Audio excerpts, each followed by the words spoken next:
Sound check 1 2 3. Sound check 1 2 3.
Good morning and welcome to the Planning Committee for May 5th, 2026. All electronic devices are to be switched to a non-audible function during committee meetings.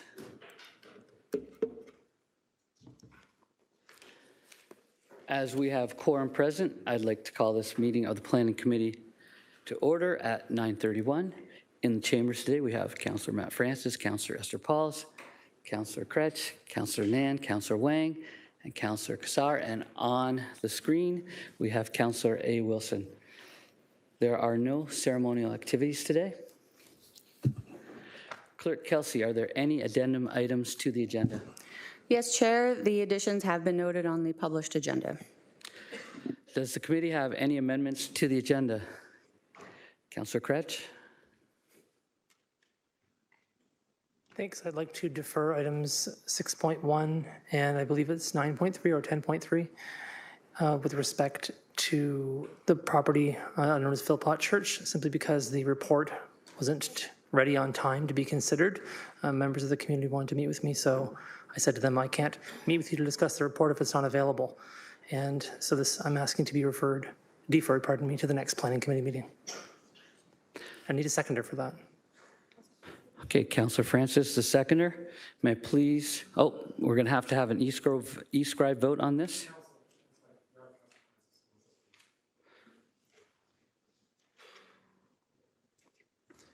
Go ahead. Thanks, Chair Tess, and I'm happy to second this motion. And I can understand the councilor's point of view for wanting to defer this. I know that the deferral's on the floor, but does that give me the opportunity to ask staff for the reason for the delay and what took so long to get this published?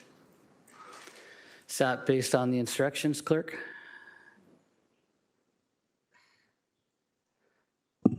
I would allow it. It's not debating the deferral, but asking for an explanation, which I feel is fair. Carry on, Councillor.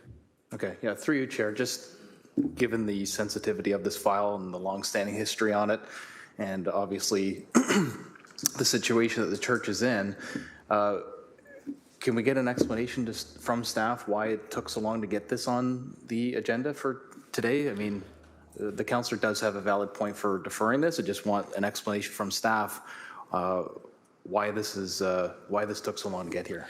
Okay, thanks, Councillor. We'll look to the bench. Through the chair to the councillor, Anita Fayback, Acting Director of Planning and Chief Planner. There was just some additional time needed to finalize the report. The appeal has been filed, so there is the placeholder with the Ontario Land Tribunal, and the deferral or the referral to the next agenda does not impact any tribunal timelines. Thank you. And then is staff's recommendation significantly different than what the Committee of Adjustment recommended?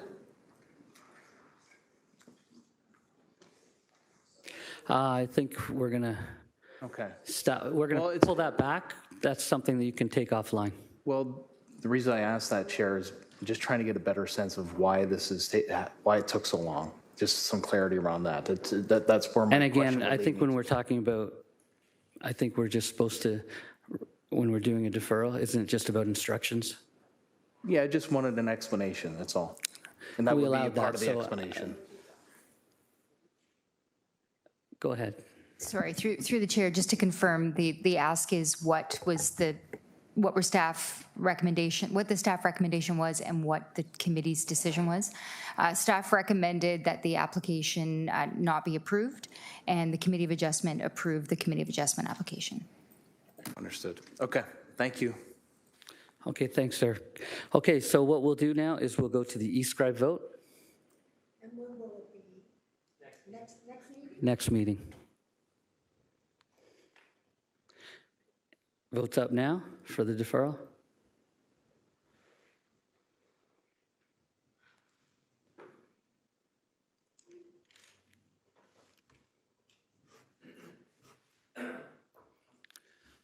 Thank you. That carries 8-0. May I have a mover and seconder that the agenda be approved as amended? And please indicate with your hand vote now. Mover and seconder will be Councillor Francis and Councillor Kretsch. Thank you. Please indicate your hand vote now. And that carries. Thanks. Declarations of interest. Members of the committee, are there any declarations of interest? Not seeing any? Oh, go ahead. Thank you, Chair. I just wanted to make sure my colleagues in the public know, this week is Mental Health Week, so there'll be in the foyer, and I'll be speaking to about mental health. But I just want to say that I'll be leaving in 10 minutes, but I'll be back. And then at 11 o'clock, I'll be leaving again for that. Okay? Thank you for that clarification Thank and you. sharing of that information. That's appreciated. Okay, now I think we're on to... Okay, sorry. Councillor Kassar? Yeah, just to follow up on what Councillor Paul said, as Deputy Mayor this month, I'll be speaking on behalf of the Mayor at 11:30 at the same Canadian Mental Health Association event out front, and returning shortly thereafter should the meeting still be going, just so everyone's aware. And as things evolve, I think we might be taking an early lunch just to accommodate that, okay? Thank you so much. Because we have a number of people obviously wanting to attend that. Okay, so adoption of the minutes of the previous meeting, 5.1. Welcome, Councillor. May I have a mover and seconder to adopt the minutes of April 14th, 2026?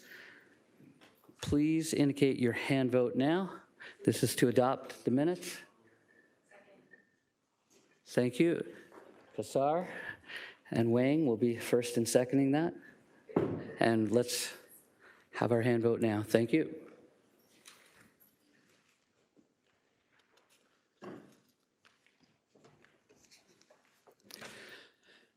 There are no items for information, and we're now to the public hearings. The public has been advised of how to pre-register to be a delegate at the public meetings on today's agenda. If a specified person or public body would otherwise have an ability to appeal the decision of council, City of Hamilton to the Ontario Land Tribunal, but the specified person or public body does not make oral submissions at a public meeting or make written submissions to the City of Hamilton before the bylaw is passed, the specified person or public body is not entitled to appeal the decision. Thank you, Councillor.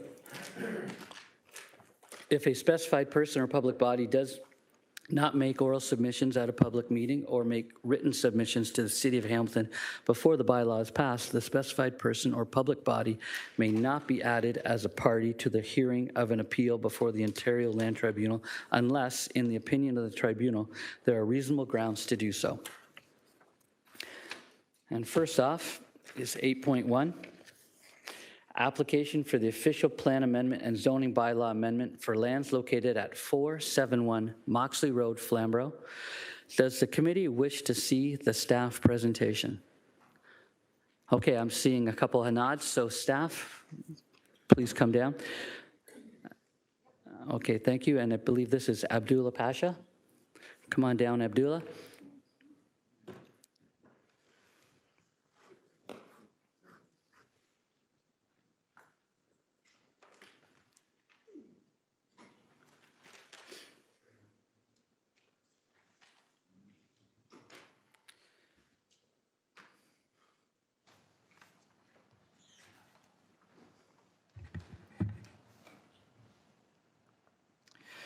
All right. Good morning, Chair, members of the committee, staff, and members of the public. My name is Abdullah Pasha. I'm a development planner for the Planning Division West team, and I will be discussing a rural Hamilton official plan amendment and a zoning bylaw amendment application for lands located at 471 Moxley Road. Okay.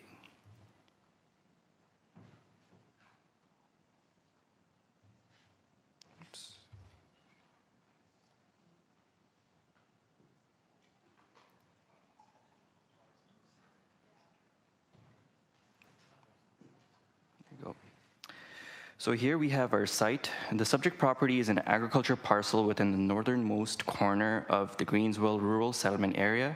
The property has a total area of approximately 5.04 hectares.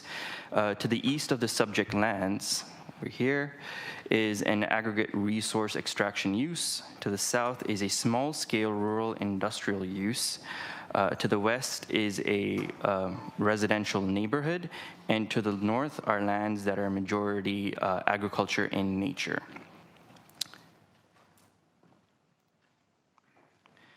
This is a location map of the subject property which identifies the proposed land use changes. The lands are designated settlement commercial and zoned agriculture. The official plan amendment application will add additional commercial uses in the settlement commercial designation for the subject property. The zoning bylaw amendment will change the zoning on the property from agriculture A zone to settlement commercial S2 zone with a site-specific modification and holding provisions. The property is currently within the Flamborough zoning bylaw number 90-145Z, and the new zoning will be within the Hamilton zoning bylaw number 05200. The modifications include relief to the vehicular parking, long-term bicycle parking space requirements, and relief from the parking space landscaping requirements. The modifications also include limiting the permitted uses on the property to exclude sensitive land uses such as daycare or overnight stays, so as to prevent conflicts with an eastern neighboring extractive industrial operation. Here we have the site map or the site plan for the proposed development. The proposal includes 7 buildings with 21 commercial units, 351 parking spaces, 61 of which are located within the MTO setback along Highway number 5 West. The proposal also contains a communal septic system, stormwater pond, and will have access to water through private wells. The property can be accessed by 3 entrances, 2 of which are located along Moxley Road over here, and 1 of which is located along Brock Road. At the moment, the number of trees that are to be removed is unknown, and an updated tree protection plan is required as part of a holding provision on the property. Here we have the general elevations for the proposed commercial development. The proposed build form can have a maximum height of 10.5 meters as per the settlement commercial S2 zone. The elevations to the top are showing the frontage of the build form, and the elevations on the bottom are showing the rear portions closer towards the central part of the property. And now onto our photo tour. Here we have the photo, the view of the public notice along Moxley Road and the view of the subject lands from Highway number 5 West. Here we have a view looking south and north along Moxley Road. Here we have views looking east and west along Highway number 5 West. Here we have views looking north along Brock Road and south along Brock Road. And lastly, we have views of the lands to the east, showing the extractive industrial land use from Moxley Road, and to the west, showing the residential neighborhood.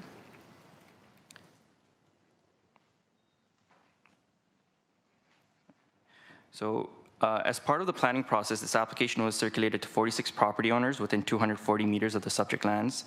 The notice of complete application was circulated on February 11th, 2026, and the notice of public meeting was on April 24th, 2026. The notice were also advertised on the Hamilton Spectator and were posted online. There were approximately 20 comments from the public at the time of the complete application submission, and approximately 8 written submissions at the time of the public meeting circulation. Majority of the comments were not in favor of the development due to the impact of the development on existing groundwater, or concerns the impact of the development on existing groundwater, increased traffic and noise from truck activity, and the excessive impervious surface coverage and loss of agricultural land. We received 2 comments that were in support of the additional commercial uses to meet the community needs.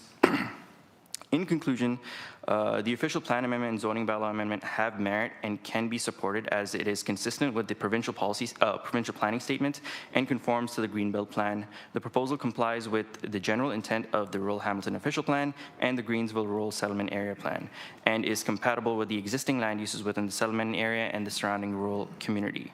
The proposal represents good planning and provides additional commercial uses that can support the existing rural community. Staff recommend approval of the application with site-specific modifications and have requested holding provisions related to an updated stormwater management plan, updated servicing plan, a hydrogeological assessment, a chloride impact assessment, a tree protection plan, and an updated transportation assessment.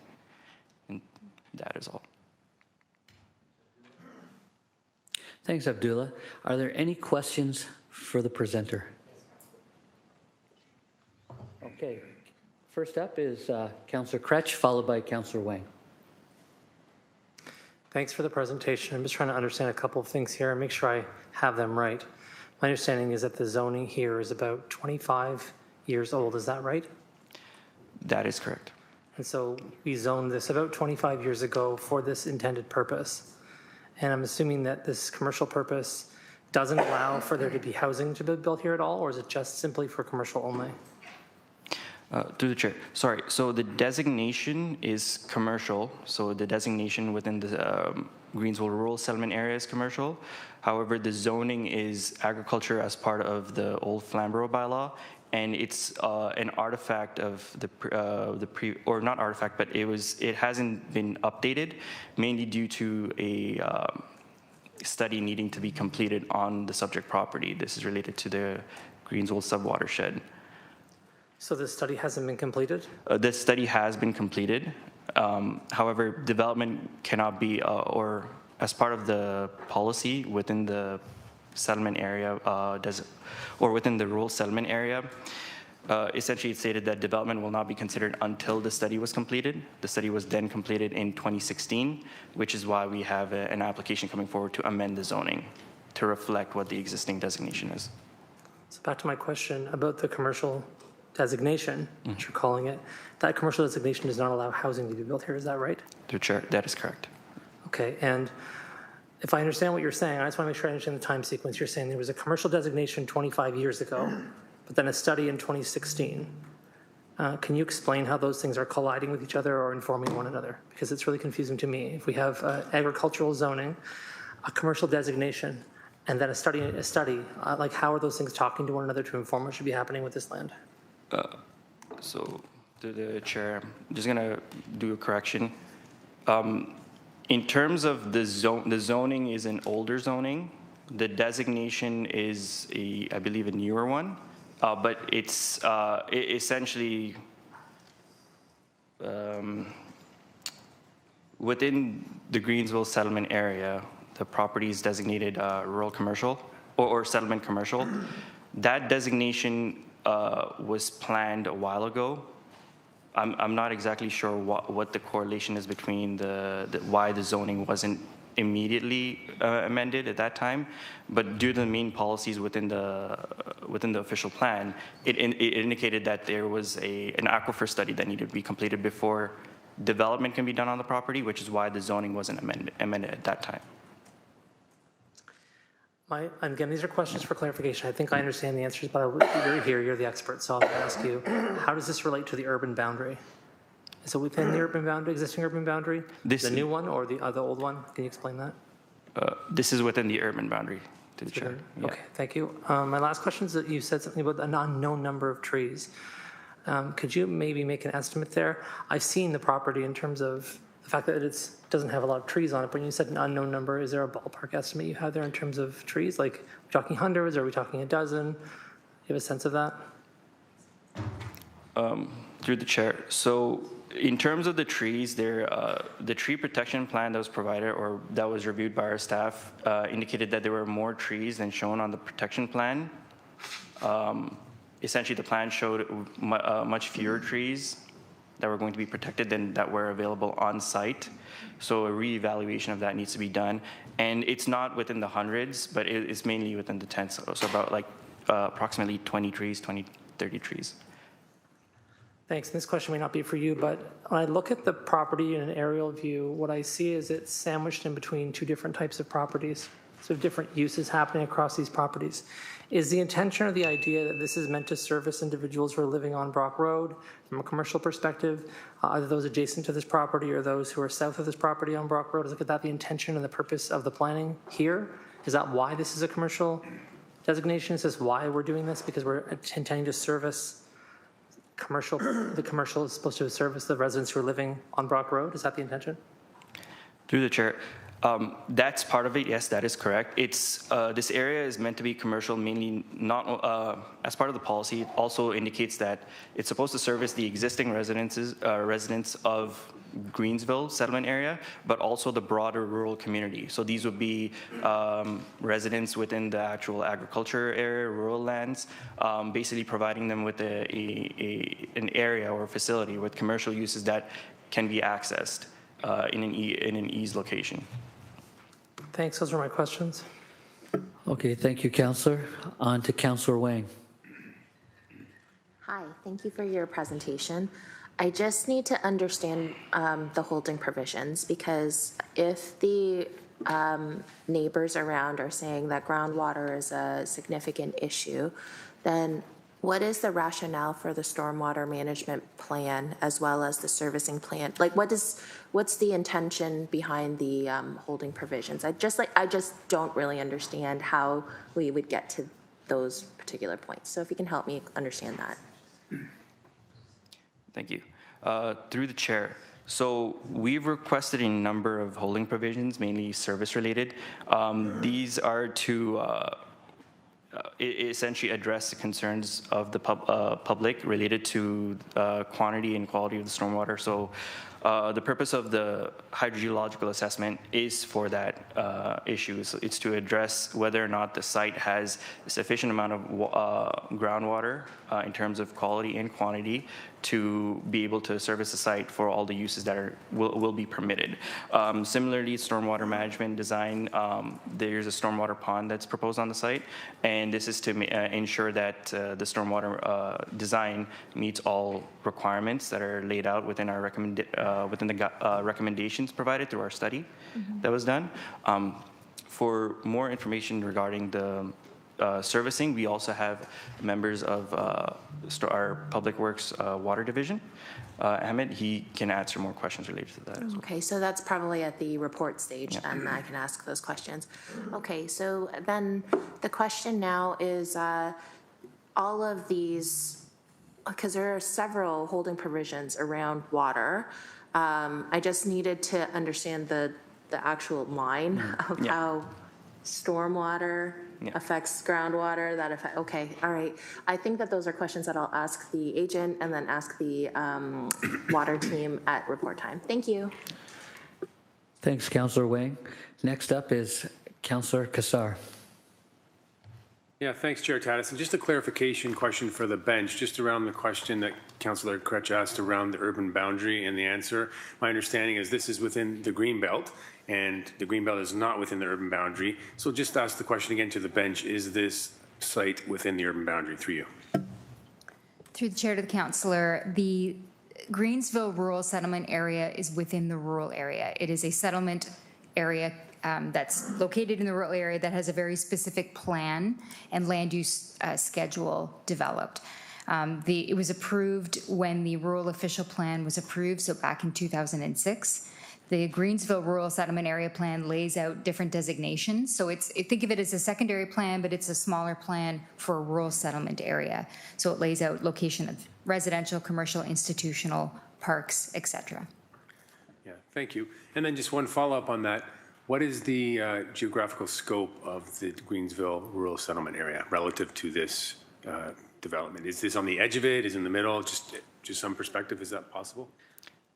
I can answer that. Whoever can answer that. Through the chair. So it is in the northernmost corner of the settlement area boundary, the rural settlement area boundary. Yeah. Okay. Thank you, Chair. Okay, thank you, Councillor.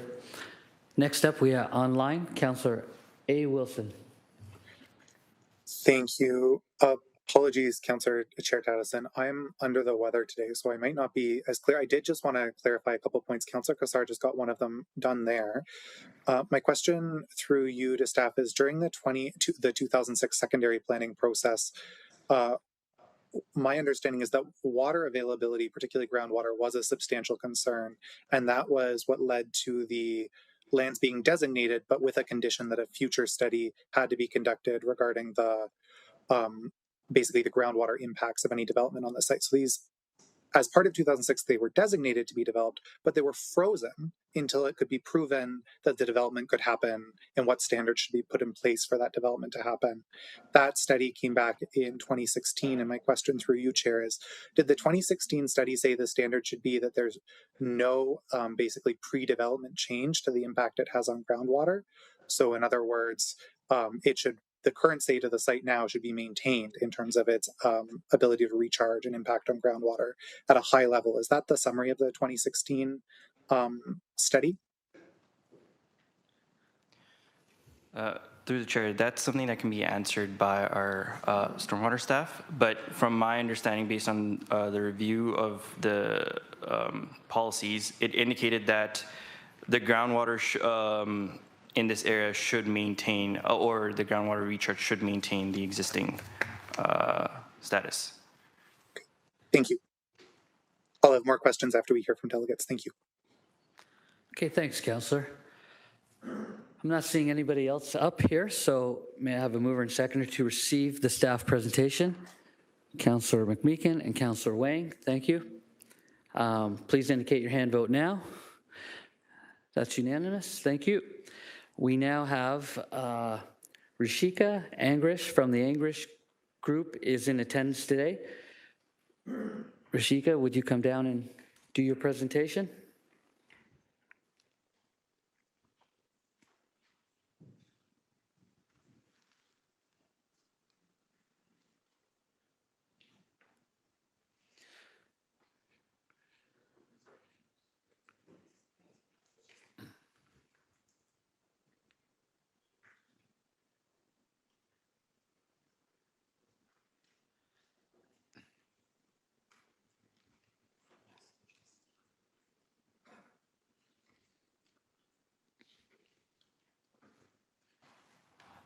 Okay. Good morning. My name is Ruchika Angrish from the Angrish Group. I am a professional planner representing on behalf of Winbury Holdings, Inc. I do have the owners and their representatives in the audience here with me, along with Bob Phillips, who from JH Cahoon Engineering, who is an engineer who has worked on this file, and our hydrogeological consultant, Chris Helmer, is also here this morning. Thank you. Abdullah has done a great job in presenting the proposal and the information, so I would not repeat some of that, but as noted, this property is located at the edge of Greensville settlement boundary. It is about 5 hectares with no municipal services that are available, meaning no municipal water and sanitary services. There are no natural heritage features on or surrounding the subject property as well. There is, this in front of you is our proposed development. We are looking at an official plan amendment and a zoning bylaw amendment to allow commercial uses. The official plan amendment is required to expand onto the commercial uses, and the current zoning on the property is agricultural.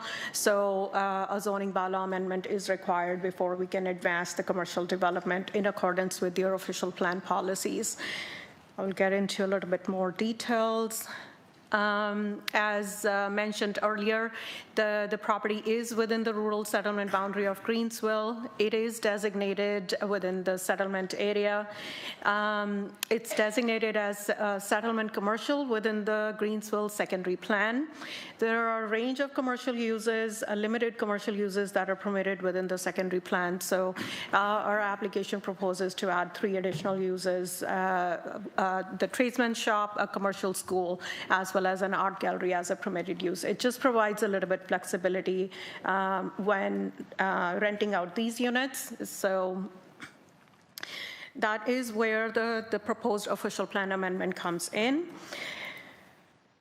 The zoning bylaw amendment is required to change the zoning into a settlement commercial. The current zoning on the property is agricultural. It has not been updated through the comprehensive reviews after the settlement, the Greensville secondary plan was implemented. The zoning actually limits the uses on the property in accordance with the list that is in front of you. So very traditional, dry, small-scale commercial uses are being proposed given the site is on a private well, private services and septic system. So things like art galleries, artist studios, financial banks and catering services, convenience stores, repair services, things that do not require a ton of water are being proposed at the site. In addition, through the development of the site plan, it was noted that we need some site-specific zoning provisions with respect to the proposed development.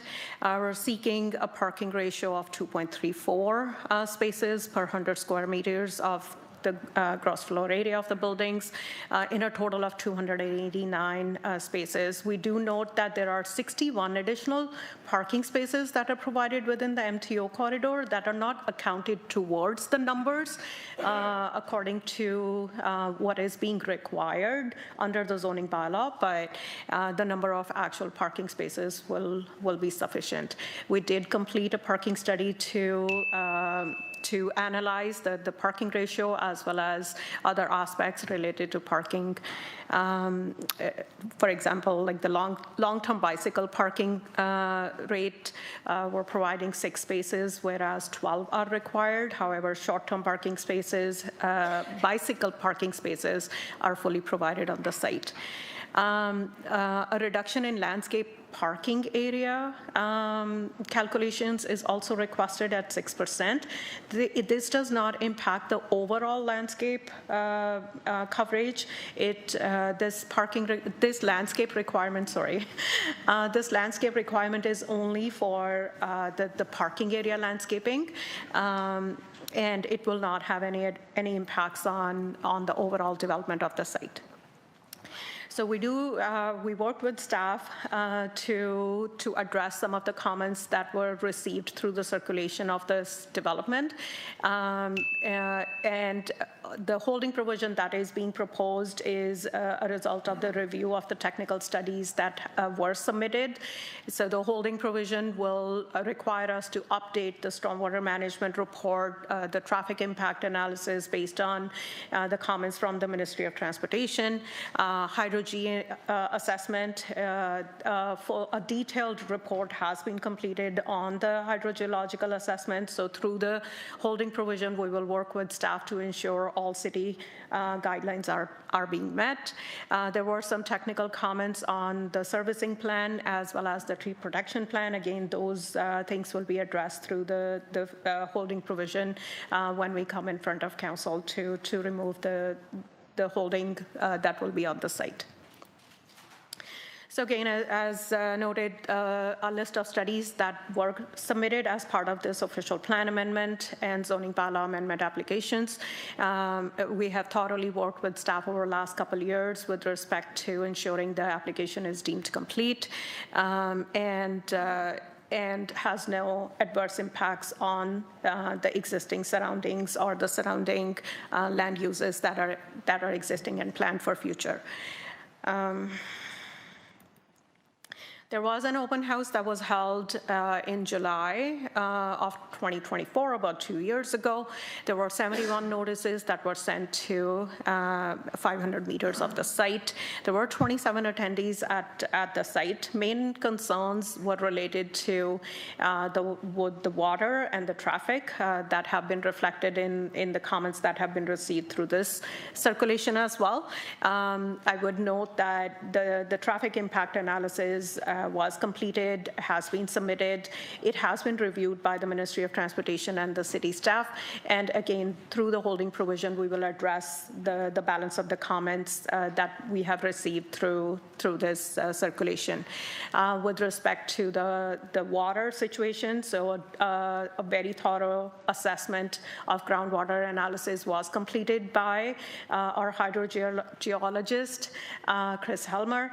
The hydroge report did analyze the underground water conditions as well as any impacts on the surrounding residential areas specifically, and it does note that there will be no further impacts on that groundwater. We will wait for the staff review through the formal resubmission of all the studies and the drawings, and we'll continue to work to address any other questions that come through as we continue the process on getting the approvals for the commercial development. So again, I'll keep it brief with looking at the committee's support with respect to the proposed official plan amendment and the zoning bylaw amendment applications, as the development is within a designated area of city's official plan. It is designated for commercial. It is consistent with the provincial planning statement. It is in conformity with the Greenbelt plan. It conforms with the policies of the City of Hamilton Rural Official Plan, as well as the Greenswell Rural Settlement Area Secondary Plan. It also conforms with the policies of the Mid-Spencer Greenswell Rural Settlement Area Subwatershed Study, 2016, and is generally in keeping with the regulations of the zoning bylaw. So we are looking for support on this application. Happy to answer any questions you may have. Okay, thank you, Rashika. The first question I have is, are you in support of the staff report? Oh, thank you. Yes, we have read the staff report, and we are supportive of staff recommendations. Okay, thank you. We have a number of questioners. It's Councillor Kretsch, Councillor Wang, and Councillor Meekin for now. So we'll start off with Councillor Kretsch. Thanks. In your description of what you're doing here, you described it as very traditional. My understanding of the planning situation we're faced with in the province is anything but traditional. Why is that your approach to planning here? Through Chair, I might need some help in clarifying the question. So when you meant it's a traditional planning approach, could you please elaborate? Sorry. No, you said that. Those were your words. You said that we're using a very traditional commercial approach here. Those were your words. I'm asking you to explain your words. Thank you. Sorry. Thanks for the clarification. So what I was trying to say is these are the traditional commercial uses that we are proposing on the site. Because the property is on private well and private septic system, that we are very limited on what type of commercial uses can go on the property. So things like convenience stores, banks, very small scale commercial uses, that's what that meant, that word traditional meant in this particular scenario. And I'm not suggesting, the next question, I'm not suggesting that I support us getting into greenbelt lands, and I think the staff answered this is not in the urban boundary, and so that's a separate discussion. Notwithstanding that, my question for you is it possible for you to make an application for zoning differently here to support non-traditional uses? For me, one of the things that everyone is saying they want to do is see non-traditional uses, something where we're having a little bit of density, those kinds of things in models where there is building. So I don't quite understand why you wouldn't be applying that approach to this, applying to try and do something that would support future growth, not a traditional approach. Thank you for the question, through you, Chair. I think our biggest limiting factor for not going full-blown on a commercial development is lack of municipal services. So if there were municipal water or sanitary services that were available, then yes, those things can be explored further. There's only limitation on how much we can provide based on the technical assessments that have been completed on the site without impacting any of the natural environment, and that is the reason why we have to keep it at a smaller scale. In future, if there are, again, this is going to be a phased development, so in future, if there are any expansion of services that are contemplated by the municipality, then certainly there could be expansions that can be looked at that time. Do you have the right to apply to ask the municipality to expand the services? Through you, Chair, we can ask, but again, that is something that is within, this is a rural settlement area, and based on their capital projects, I believe that that would be an answer for staff to help me out here, that if there are any plans in near future for the development to be on or expansion of services in that area. Thanks. My last question for you is just that you've chosen this path forward, right, to go forward with this. You had other things you could apply to do, but from your perspective, those aren't realistic, I think is what you're trying to say, from your perspective. Through the chair, yes, you're absolutely right. The lands have been sitting vacant for a very long time, and it's the right time to get the studies and get the development going. There is definitely a need in that area, and it is given the present scenario, it is unrealistic to wait for longer. If the services were contemplated within a very short term, then it makes the development more. We could have waited, but we don't see that that is within the books right now. Thanks for the answers to your question. My questions. Thanks, Councillor Kretsch. Next up, we have Councillor Wang. Hi, thank you. Just a question around, again, the water taking, because I do recognize, as you answered to Councillor Kretsch, a lot of these are traditional type, supposedly very minimal water taking type businesses. However, on the preferred or permitted uses case, there's things like catering services or an artist studio, or there might be some sort of tradesperson shop. Some of those are water heavy because they might need to. So how is your proponent, how is your client going to keep true to some of the holding provisions because of the fact that these are it depends on whoever's in those spaces, and you're going to build for whoever's going to be in those spaces.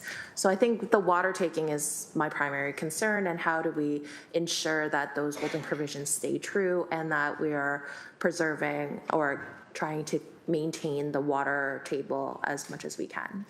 I'm going to ask for our engineer to help me out a little bit here, if Bob Phillips can please join me, but I can address some part of your question. With respect to the list the list provides a little bit flexibility to retain tenants, and as part of our permits, we would need to monitor how much water taking is for that well, and then also the septic will be an MECP, the Ministry of Environment approved septic system as well. So those things will be regulated heavily under the ministry guidelines as well. So we would, as owners, would have to be cautious in terms of how much water usage, what type of uses, and we don't overload the site with heavy water users as well. So that's. Thank you. I think that's all my questions. It's really just around the water taking. Thank you. Thank you. Thank you, Councillor. Councillor Ted McMeekin, questions? Thanks, Chair. Is there any farming going on the land at the moment? Through the chair, that's correct. Currently, the property is being farmed. The property's what? Property is being farmed. Yeah. Yes. You know, we lose about 350 acres of prime agricultural land every day in this province. You aware of that? To the chair, yes. Okay. A lot of people in the area are already installing cisterns because of the water concern. You're aware of that?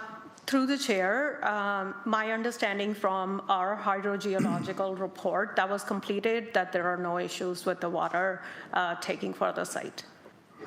You might have trouble convincing. Anyhow, we won't debate that here now, maybe later with staff. You're aware that there's a plan to change the plan around the North Quarry from restoring it as a lake, a vista, a fishing place, to filling it with soil? Through the chair, my understanding of extractive industrial in general is they have to rehabilitate after the extraction is completed. So I'm not aware of their plans, like what would be, to what extent it will be rehabilitated back to. Well, let me fill you in just quickly, because it's an important point. it was to be rehabilitated as a waterway, place where people could go and recreate. That was part of the saw-off around Greensville against serious pollution group that negotiated a deal with Lafarge. Now it's a different group. The estimate, my understanding from doing a little bit of research, is that there'd be 3 million truckloads of soil traveling up and down that area in the road. If that plan goes through, or were you aware of that? Was that raised at the public meeting? Through the chair, again, our technical assessments included all the information that was available at the time. So the traffic study was completed, it has been accepted, and it assessed the current traffic flow with respect to the current developments and also the future projections based on what that area is potential to grow into. So the traffic study was completed, so I'm assuming the technical details would have accommodated all that information, what was available. 3 million trucks, it's a lot of trucks. Okay, thanks. Thanks, Councillor McMeekin. Councillor A. Wilson. Thank you. Through you, Chair. Rashik, I believe on your very last slide, there was a list of policies or things that you were saying you were compliant with. We're compliant with this plan, we're compliant with this plan, we're compliant with this one. And then one of them was the 2016 sub-watershed study. Given that that hasn't been reviewed by staff, and I understand that's the intention of the holding provision, are you saying that you intend to be compliant with that study? You believe you're currently compliant? Could you just help me unpack that bullet point where you're saying you're compliant with the study? My understanding is that because compliance hasn't been quite determined yet, that's why the staff are suggesting you're far enough along, or we think that we could work this out with you via holding provision, but we don't currently have compliance at this time. Could you walk me through what your understanding is of what you say when you say you're compliant?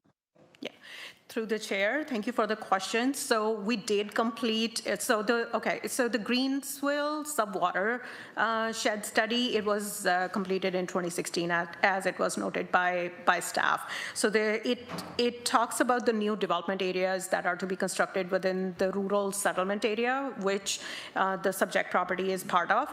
And the preferred strategy that came out of the subwater shed study, it included combination of low impact development measures along with traditional stormwater measures like stormwater management ponds to address issues related to flooding, erosion, and water balance and things like those. The study also addressed related to nitrate loading. So I'm just giving an overview of the study for everyone's benefit. The purpose of these strategies was to include the quality of the groundwater and to protect and improve the reliability on the existing wells.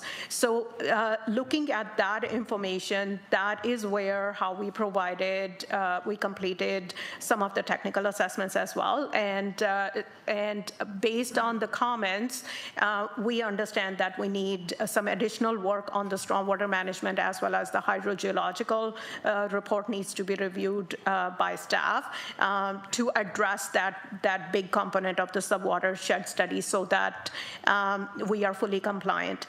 And the holding provision protects that as well, that until until all staff and agencies are satisfied with the studies that are submitted or will be submitted as resubmissions.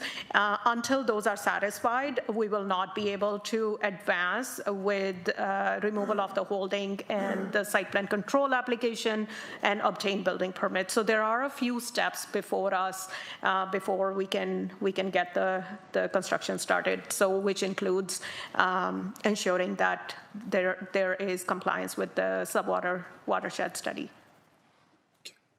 Thank you. I appreciate that expansion. Through the chair, just wondering, you spoke about stormwater management ponds and low impact development measures as some of the recommended solutions from the strategy.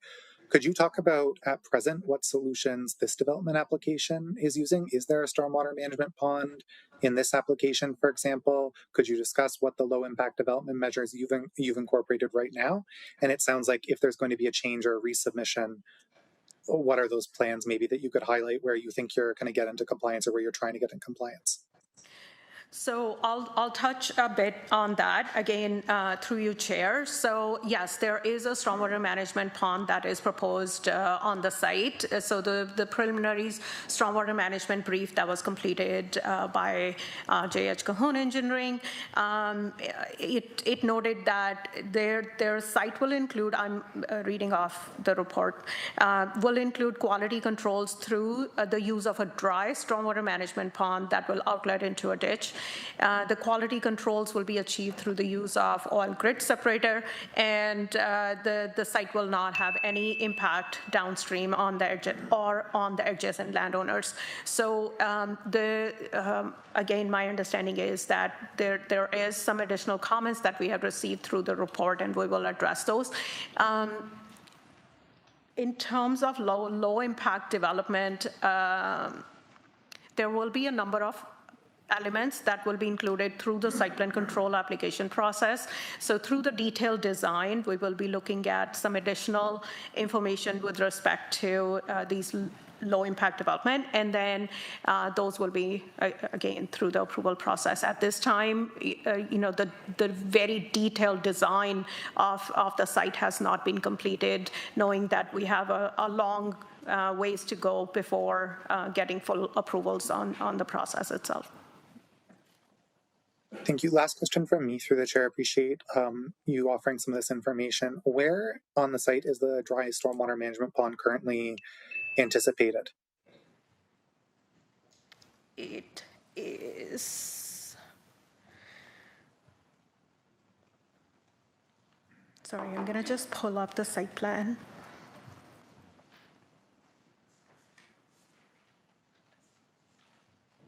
Sal, can we have the site plan pulled up?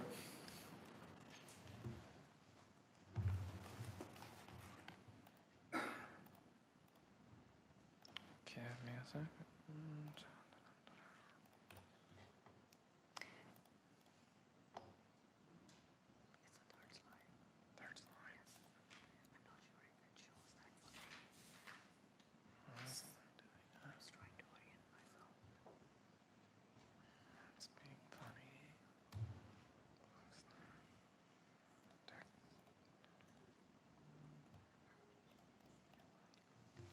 Thank you very much. So it's on the east side along Moxley Road, as I'm not sure. There's no pointer. So the stormwater management pond is located along Moxley Road, along with the communal septic bed that is shown as well as a big block. So just for clarification, I'm looking at the screen now. Councillor Wilson, can you see that screen? Yeah, my understanding is the agent is talking about between the two driveways is the intended location of the stormwater pond on Moxley Road. Okay, thank you. The chair, yes, that's correct. Any more? I have no other questions, and I appreciate the answers. Thank you. Okay, thank you, Councillor Wilson. Thank you. May I have a mover and seconder to receive the delegation from the agent? I'm going to assume it's Councillor Wilson and Councillor McMeekin as first and seconder, and please indicate your hand vote now. And that's unanimous, carries. Thank you. We do have registered delegations, and our first delegation is Amanda Andrews, followed by Mark Osborne. And we do have some other delegations that will come forth, and that's Jane Lewis and Tara and Felix Bisan, and they'll be pre-recorded. Okay, Amanda, welcome. You have 5 minutes. You'll hear a ding, and then you have 1 minute after that ding, okay? Thank you. Good morning, Chair and members of committee. I may need an extra minute or two if that's possible. My name is Amanda Andrews, and I'm here to speak in strong opposition to the proposed rezoning at Moxley Road, 471 Moxley Road. I want to begin by acknowledging that staff have recommended approval of this application. However, I respectfully submit that this recommendation relies heavily on future studies and holding provisions to address fundamental issues that should determine whether this development is appropriate in the first place. At the same time, the report frames this proposal as providing necessities to the local community. With respect, that characterization is not supported by what is actually being proposed. a tradesperson shop, a commercial school, an art gallery with a large multi-building commercial plaza do not constitute essential day-to-day services for residents. Labeling this as necessary risks justifying a scale and intensity of development that is not appropriate for this location, particularly given the unresolved concerns around water, servicing, and environmental capacity. At its heart, this is not a zoning technicality. This is a decision about whether a large-scale commercial plaza with 7 buildings, hundreds of parking spaces, and private servicing belongs in a groundwater-dependent rural community. And based on the evidence before you, the answer should be no. Water is not a condition, it is a constraint. Staff acknowledge that this development will rely entirely on private well and septic systems and that further work is required through a hydrogeological assessment, a stormwater management redesign, a chloride impact assessment. These are not minor details. They are core risks.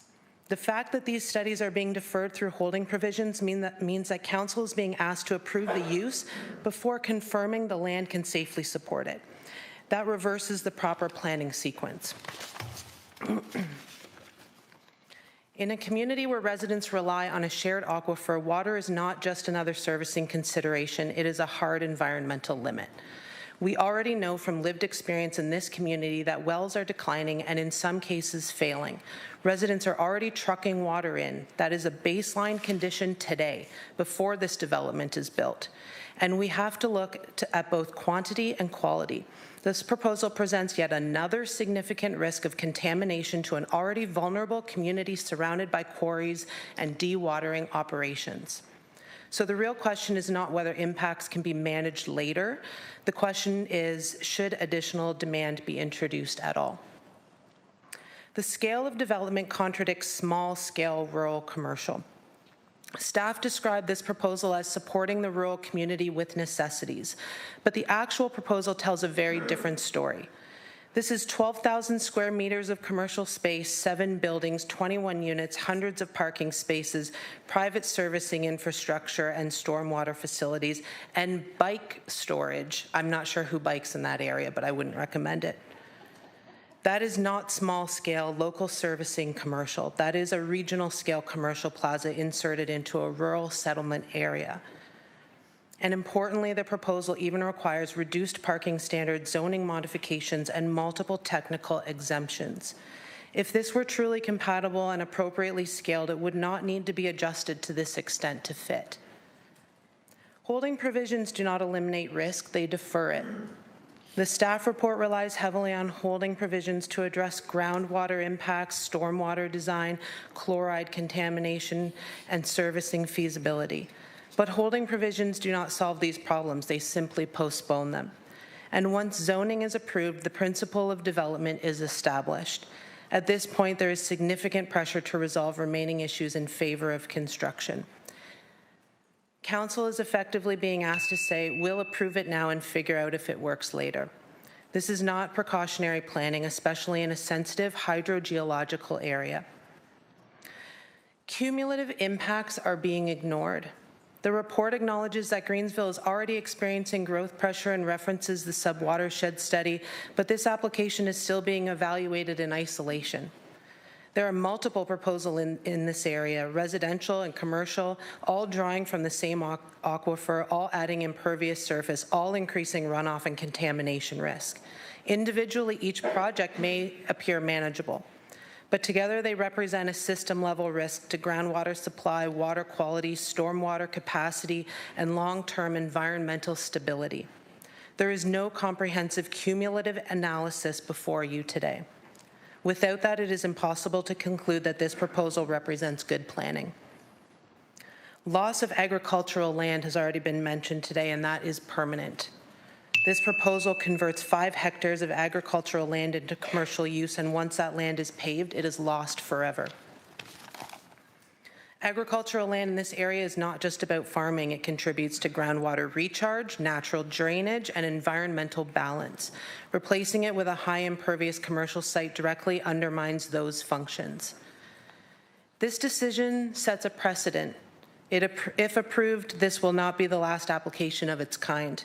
It will establish that large-scale commercial uses with private servicing in groundwater-dependent areas are acceptable, and that precedent will be extremely difficult to contain. In conclusion, the staff report concludes that this proposal represents good planning, but good planning requires more than policy alignment on paper. It requires respecting environmental limits, protecting essential resources like water, and considering long-term cumulative impacts. Right now, those tests have not been met. This proposal asks you to approve the use before confirming service feasibility, the scale without proving compatibility, and the impact without understanding cumulative effects. This is not a low-risk decision, it is a high-consequence one. For this reason, I respectfully urge the committee to refuse the rezoning application for 471 Moxley Road, or at minimum defer it until cumulative groundwater and environmental impacts are fully understood and demonstrated to be sustainable. Because once this is approved and built, the impacts are permanent, and in a groundwater-dependent community, those impacts cannot be undone. Thank you for your time. Thank you, Amanda. We have some questions, so one moment, what populates. First up is Councillor Kassar. Yeah, thank you, and through you, Chair, thank you very much for being here, Amanda. You mentioned holding provisions a few times. I just wanted to get clarity on your understanding of the holding provisions and why the report has already obviously been proposed with asking for approval and having holding provisions. Just wanted to get your understanding of the holding provision feature and what that means in this application, because it sounded like you said it's just delaying something that's inevitable. If you could clarify your understanding. Sure, through the chair. So my understanding of the holding provisions is that they are a set of conditions that need to be met or that need to be proven to be met. Right. Okay. And to carry that forward, then, if they can't meet the conditions, then the development cannot proceed. Is that your understanding? Through the chair, simplicity, that might be oversimplifying things, I think. I don't know that if the holding provisions, if some or all, need to be met in order for it to be approved. So I think I would seek more clarity on that. Great. Okay, yeah, that helps to line up a question for staff later on, which we'll get asked. So thank you. Thank you.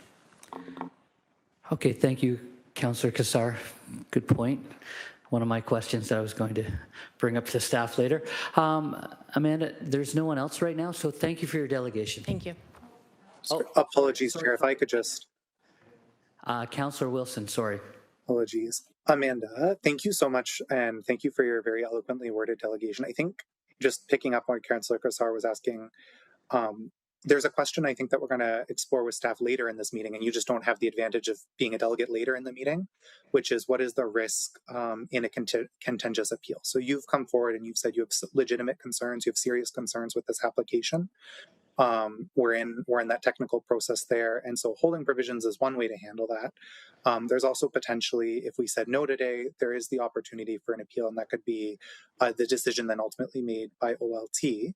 I think I know where you stand, but are you just able to answer that question for committee and maybe offer a little bit of a justification as to, what is your perspective and why is that your perspective on what your concerns are and how you'd like them to be addressed? Thank you, Councillor Wilson. Through the chair, so if I understand your question correctly, it's even with other provisions, would I approve of this proposal?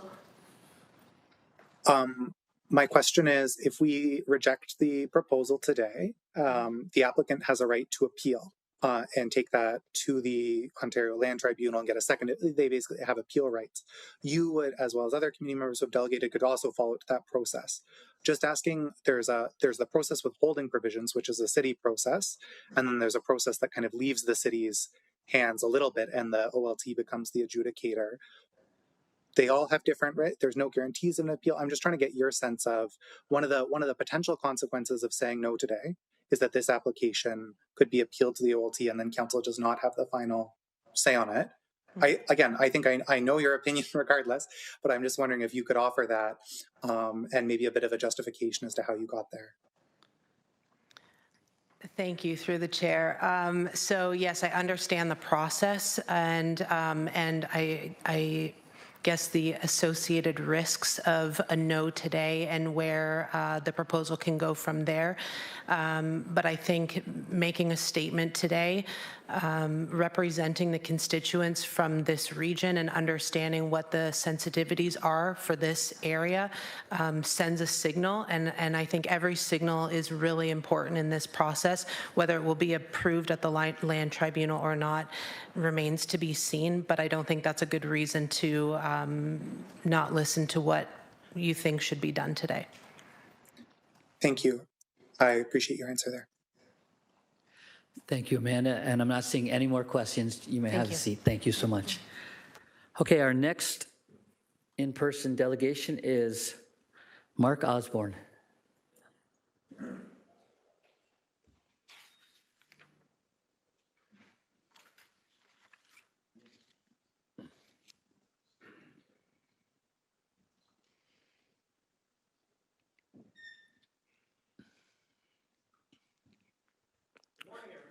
Good morning, Mark. And just letting you know, you have 5 minutes from the time you begin.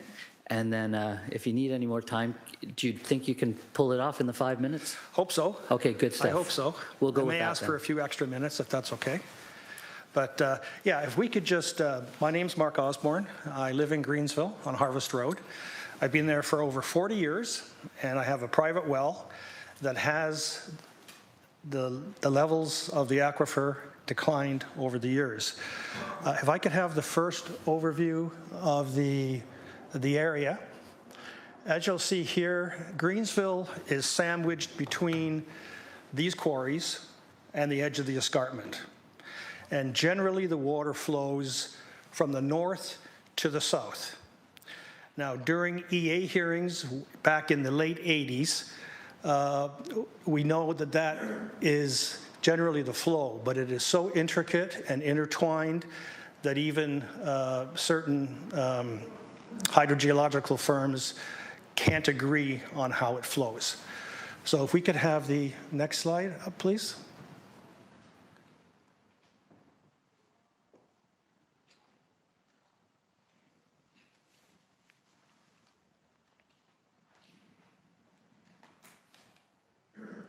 There we go. Okay, so I'll just turn my thing on here.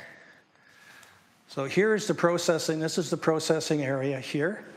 This is the subject property over here, and this is Greensville here, and this is Taylor Crescent over here, and there are other areas of residences in the area. So the decision is being presented as a routine planning matter. It is not. It is a decision about whether a fragile, interconnected environmental system, one that sustains our homes, our water, and our identity, can withstand further stress. We already have quarries that are dewatering every minute of every day. Those dewatering activities in the Dufferin quarries and the Lafarge, they're now called Amorids, have already lowered the water table in our area. And we know that for a fact by examining our pipes and our wells. Okay, we are also part of the UNESCO Biosphere Reserve, meaning Webster's Falls and Tews Falls are there. And we also sit within a city-designated, as I understand it, a designated water protection zone. There is a sign coming into Greensville that states that. These are not symbolic labels. They reflect real ecological sensitivity. The city itself has acknowledged this through its investment in a city waterfall master plan, as you're all aware, where the consultants that you have hired have stated very clearly long-term sustainability of the aquifer and watershed is essential for the attractiveness of those waterfalls and tourism. And yet we are here considering a development that directly increases pressure on that very system. From a hydrogeological perspective, Greensville sits on a karst limestone aquifer, a fractured, unpredictable system where groundwater movement is difficult to model and even harder to manage. Multiple expert firms, such as Golder Associates, Conestoga Rovers, and other firms that we have dealt with over the years regarding a prior landfill, have historically disagreed on how this aquifer behaves. This alone should signal caution. But more importantly, we have something more valuable than models. We have real-world evidence. So water tables have dropped, wells have been deepened or abandoned, residents are relying on cisterns and trucked water, and residents have to manage what they have. On Taylor Crescent, people struggle to complete basic daily tasks like running a wash cycle. And I mentioned earlier, I've been here for 40 years and my levels have dropped. From a technical standpoint, this proposal introduces multiple stressors: increased groundwater extraction, extensive impervious services, preventing recharge of the aquifer, and chloride loading, construction dewatering for foundations. They are not isolated issues, they interact. The staff report relies on future studies, hydrogeological, stormwater, chloride, through holding provisions, but those studies are not confirming safety before approval. They are being used to justify approval before certainty exists. In an aquifer system this complex, you cannot rely on limited point-in-time data to make long-term decisions. You cannot assume a borehole drilled in December gives you any supportive data on any wells in our area. Add to this drought and climate change bearing down on all of us, especially when we know the system is already under stress. From a transportation perspective, the location is already compromised. Highway 5 is heavily used by quarry traffic and has documented history of serious accidents. This proposal adds multiple new access points, increased traffic near a residential area and a school, and significant truck activity from 11 loading docks in the proponent's plan. These new movements will directly conflict with existing quarry truck routes, increasing both congestion and safety risks. And this is happening in the context of additional pressure from large-scale quarry operations proposing 3 million dump trucks over time to fill the Amridge North Quarry Relocation Project with over 39 million cubic meters of soil along Highway 5.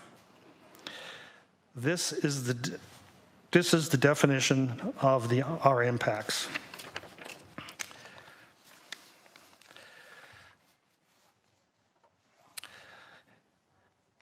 But the aquifer, roads, and the community experience them together. This is a classic case of cumulative impact failure where no single approval causes collapse, but each one moves the system closer to it. And right now, there is no clear threshold, no capacity analysis, and no safeguard in place. If groundwater becomes unreliable, residents cannot remain on wells. At that point, the burden will shift to the city to provide municipal servicing, even if it is feasible.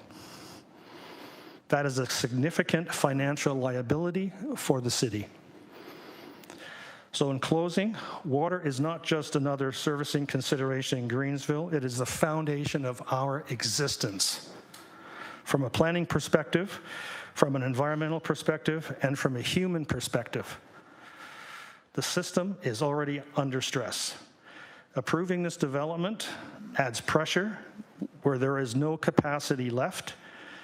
You can always approve development later, but you cannot rebuild an aquifer once it has been depleted or contaminated. If we get this wrong, the circumstances are permanent. I urge you to make the only decision that protects our community and its future, and I ask to reject this proposal. Thank you. Thank you, Mark.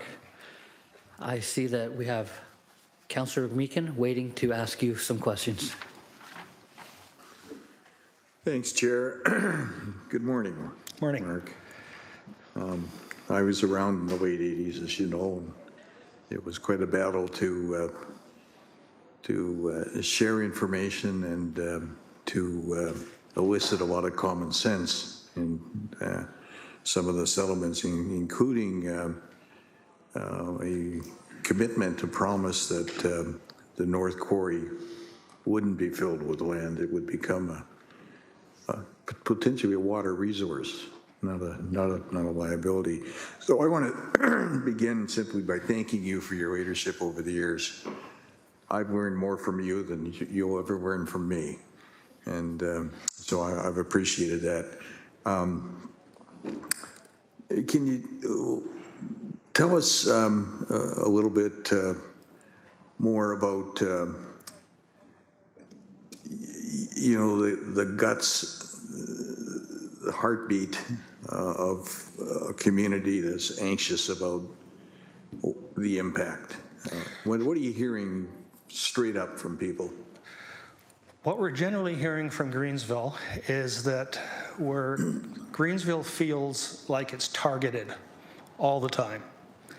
And the residents are quite fed up with us being targeted.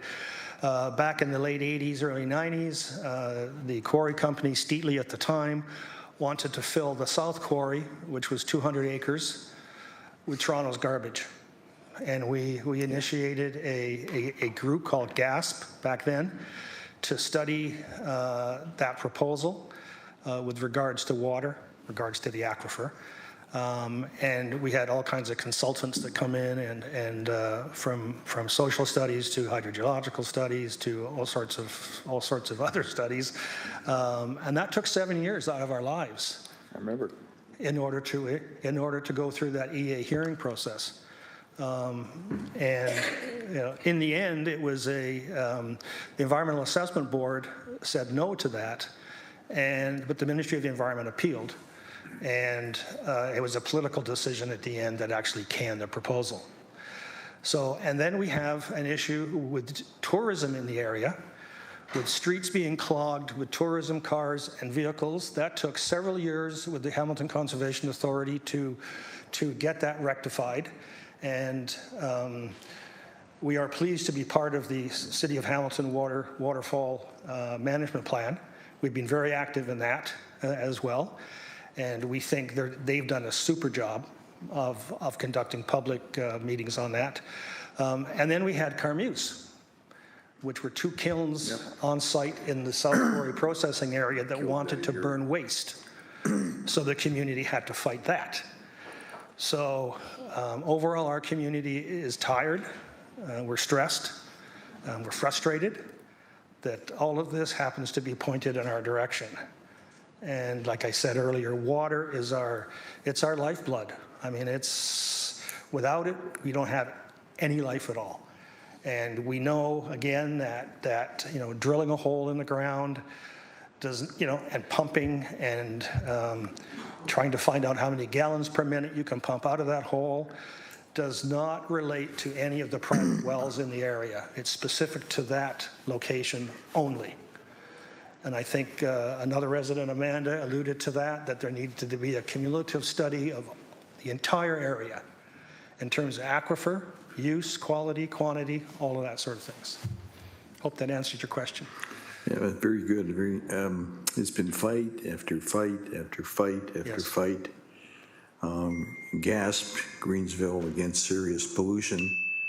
I'm a 2-time former mayor up there, some of you may recall, was probably the single, in the last 40, 50 years, the single most important community collaborative advocacy against the potential environmental disaster that I'm aware of.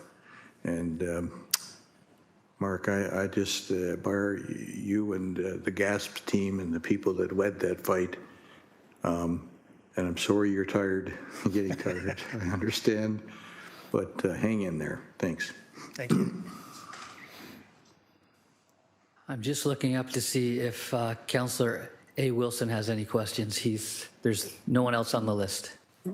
I'm good. I appreciate the delegation substantially. Thank you. Okay, thank you. Mark, thank you very much. Thank you. Our next delegate is Jane Lewis. Is Jane here? Virtual. Okay. Yeah, Jane, if you're with us online, could you turn your camera on? And when you do that,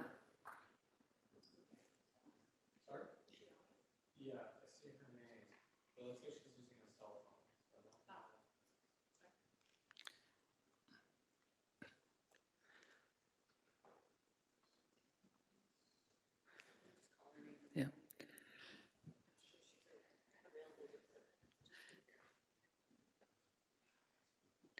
So Jane, if you're unable to connect with us right now, what we'll do is we'll go to a pre-recorded delegation, and then we'll come back to you after the pre-recorded delegation. Just prepare yourself to go live in about 3 or 4 minutes. Thank you.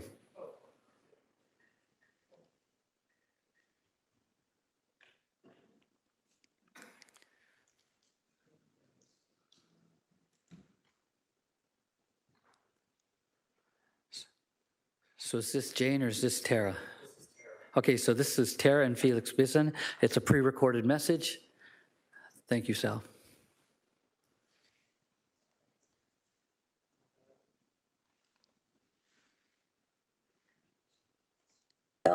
Direct. Hi there, concerned citizen. Thank you so much for taking the time to hear from me today. I live right here in Greensville, directly across from the proposed development site. In fact, you can see it just behind me. That is the proposed development site at 471 Moxley Road. Every morning when I have my coffee or when I'm enjoying my workday, I get to overlook a beautiful green space. I mean, reason for why I purchased in this area. And of course, that development would certainly change the atmosphere in this community. What you see behind me is not just open land. It is a part of a protected water source area that supplies wells for hundreds of homes here in the community. And that well is sensitive, that well is shared, and it's under a ton of pressure as it is today. I noticed that the proposal does not include dedicated water source. And so that means it's going to draw from the same well as hundreds of homes here in Greensville. And hundreds of homes depend on that well today. And so it's putting our water security at real risk. And once that system is compromised, it cannot easily be fixed. In fact, many of our neighbors on our road today have water trucked in because there isn't enough water for them to access the well. And now we're talking about a new commercial development coming in, tapping into that same well resource. Beyond water, though, this is going to be an impact on daily life. I already mentioned how it would selfishly impact my daily coffee. But the reality is this area is not designed for commercial traffic, which means there's going to be increased trucks, increased deliveries. It's going to increase congestion and affect some of the safety, especially for families, walkers, cyclists, all of who live around this area. This is a quiet residential area, and it's why people like me and my neighbors chose to live here. I think most importantly, though, this development is not needed. Within 10 minutes of where I live, I can access everything I need. Dundas is just down the hill, 4-minute drive from here. It has all the local shops, grocery stores, and Waterdown is about an 8-minute drive from here, where there are tons of these commercial developments that has everything from Canadian Tire to Walmart to gas stations. And there's everything in between, not to mention the fact that we've got farmers markets around that are able to supply us with things that we need within a 3-minute drive. This community is not lacking on amenities. No one in our neighborhood has asked for things like an art gallery or commercial school to be here. This proposal is not responding to community needs. And then finally, this land is zoned agricultural for a reason. It sits within the green belt. in an area that I think must be protected. And we must protect our natural systems, our water sources, and that rural character for long term. Rezoning this area is going to set a very dangerous precedent. The one that protected land can be converted for short-term development, regardless of the environmental risks or all of our community input. Thank you. I'm asking for you to protect this community, the one that we live in. I live in with my neighbors, my husband, my dog. I'm asking for you to protect our water and protect the integrity of our neighborhood and the green belt. And I hope that you reject the proposed rezoning at 471 Moxley Road. Sincerely, a concerned citizen. Thank you so much for hearing from us today. Take care. Okay, with that, Sal, do we have any contact from Jane? Give her a shout out. Okay, Jane, Lewis, if you can come online, put your camera on so that you can make your delegation at this time.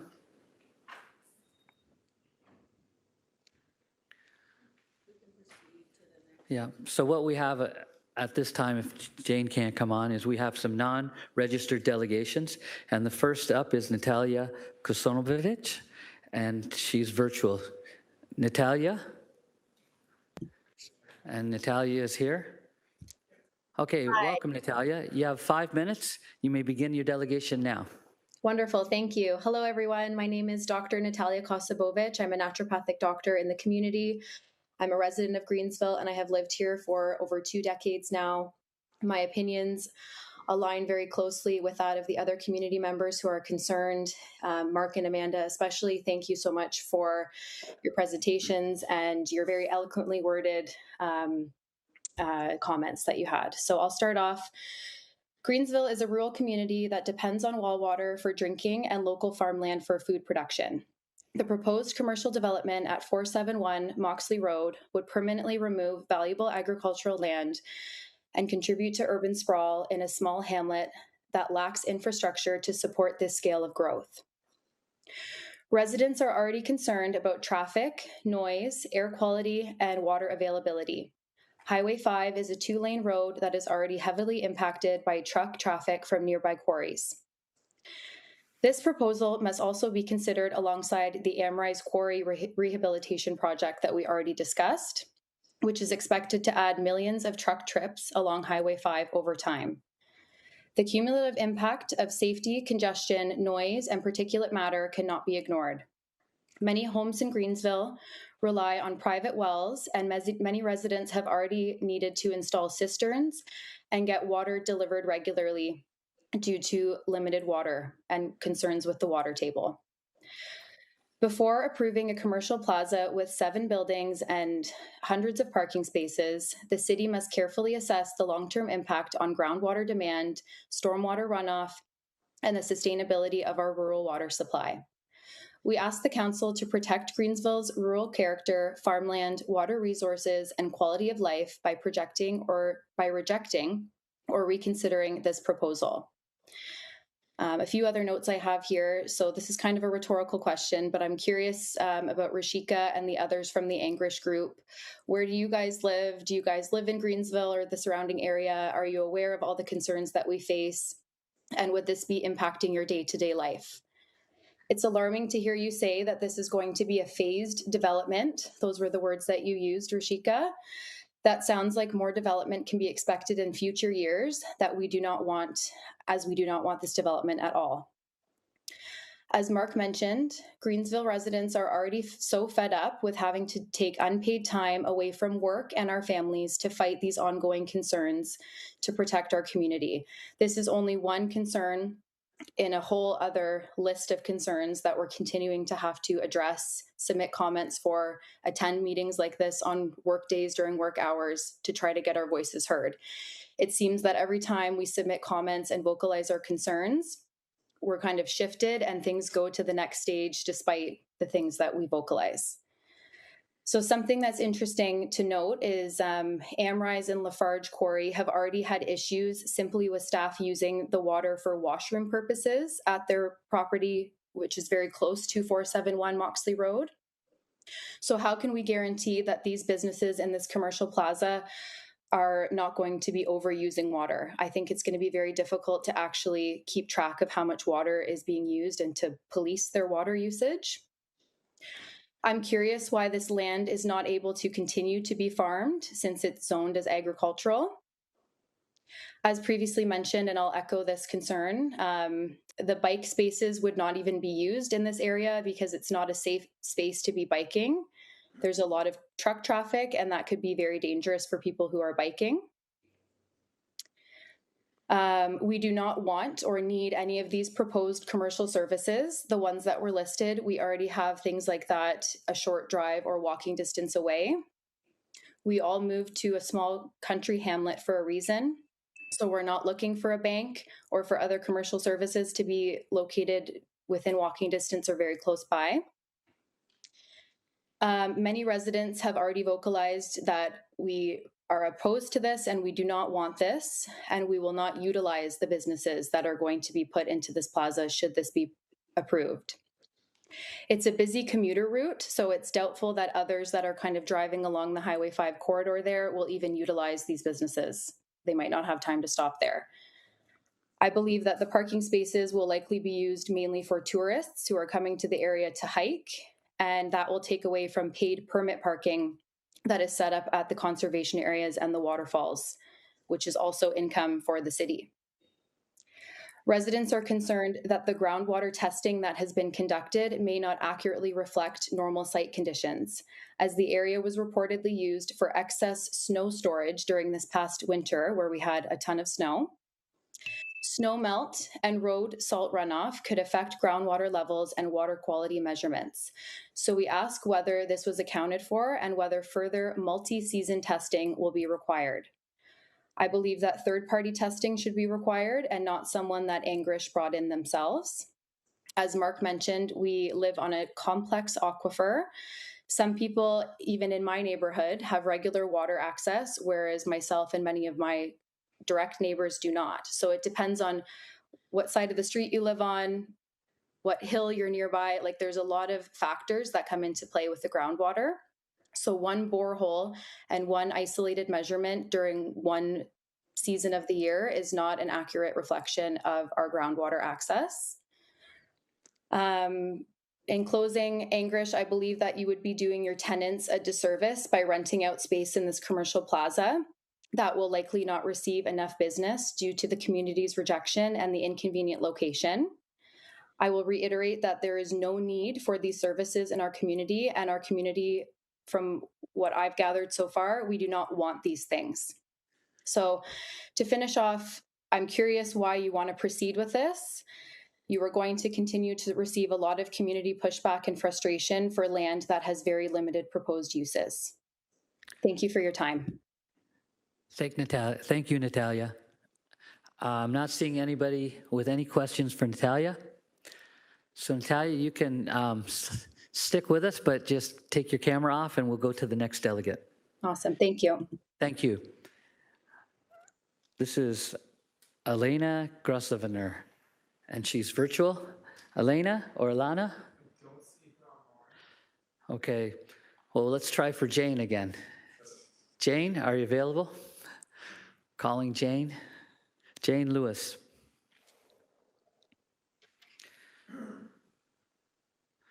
Okay, at this point, no Jane, no Alana. Okay, so I will call out, are there any members of the public that wish to speak at this public meeting? You may come on down. Once you get to the podium, please identify yourself. There will be some paperwork there to sign.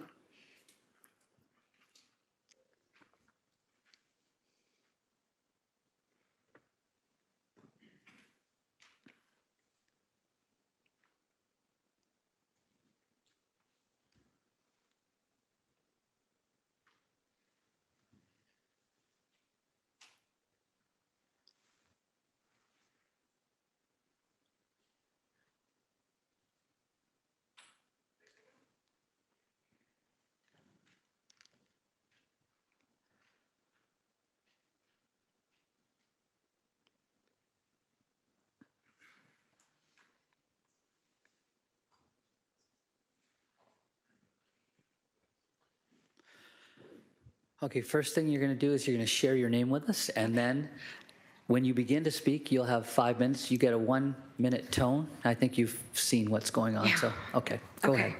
Hi, my name is Barbara Guild. Sorry, this is all really emotional for me.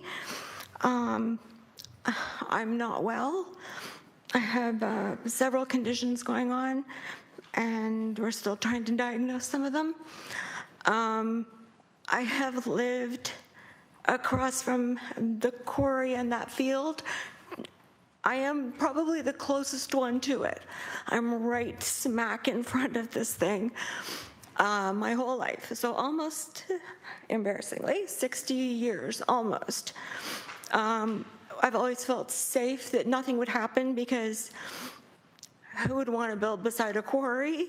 And the field has always been comforting just because it's an open space. As was said before, people move to this area because it's quiet, it's rural, they want to raise their little kids in a place that's safe, that doesn't have a ton of traffic. Well, first of all, I was a little girl when it was just Old Brock Road. That was Brock Road. I remember when they built Brock Road, the new Brock Road, and I remember how difficult that was, just building the road as far as the noise and the trucks and the air pollution. I am terrified to think of the building and the environmental impact, the air pollution, the noise pollution, the emotional impact that it will have on people. Changing that field from agricultural to anything busier. I am so used to going into my living room every day, and it comforts me to just look out and see the emptiness. I watch the trees, I watch the little birds, I watch all the little animals, and it's my home. If this thing goes in, I mean, it's staggering, the depth of it. I am, and my doctors actually, are very concerned that it's going to have a severe impact on my health, on my breathing, on my heart disease, and the rest of my things that haven't been diagnosed yet.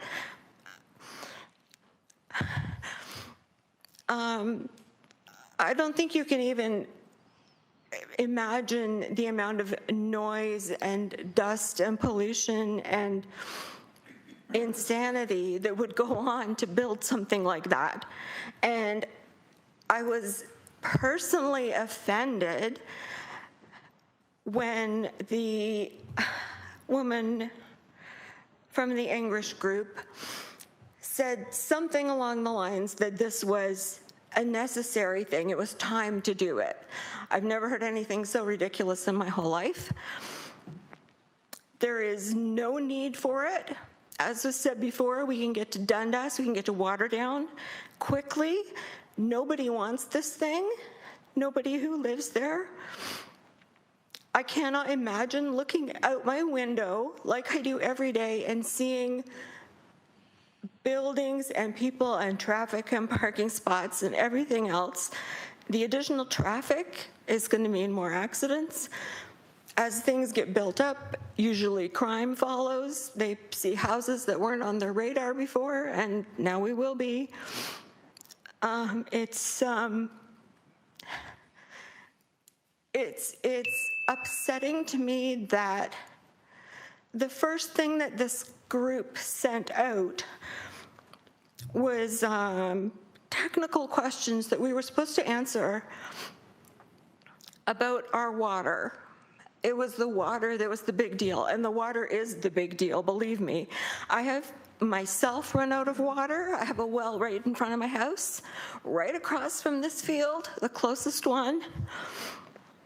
I know people right behind me, as was said before, cannot do a full load of laundry in the washing machine without running out of water?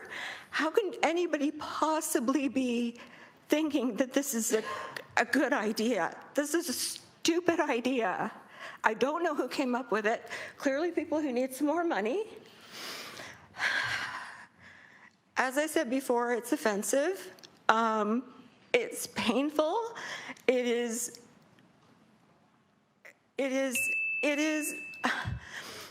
painful to my soul, without sounding ridiculous, that the first thing we think about is the money and these people wanting us to draw maps of where our weeping tiles are, rather than asking the people who live there, who have chosen to live there because it's quiet. Nobody asked us if we wanted it. Nobody. Nobody said, what do you think about this? It was, tell us about your water. It wasn't, do you think this is a good idea? How do you feel about it?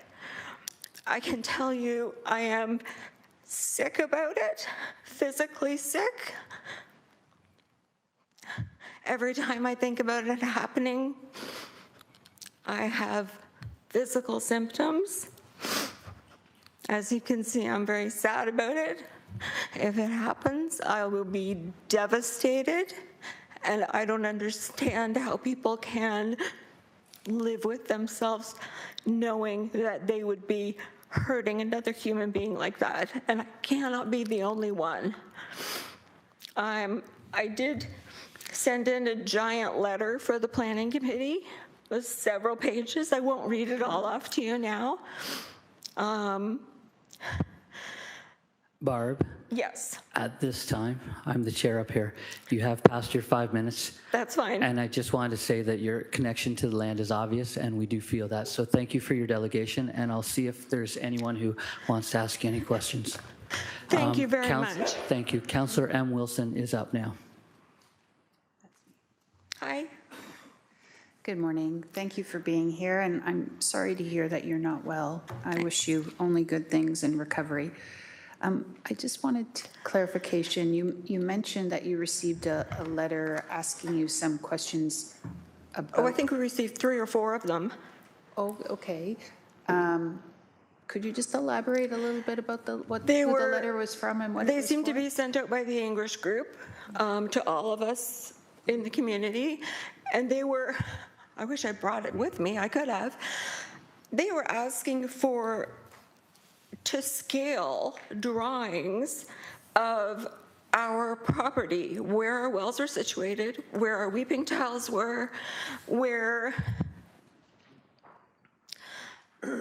everything associated with water was, and it was to be to scale. They asked technical questions about the wells that nobody understood.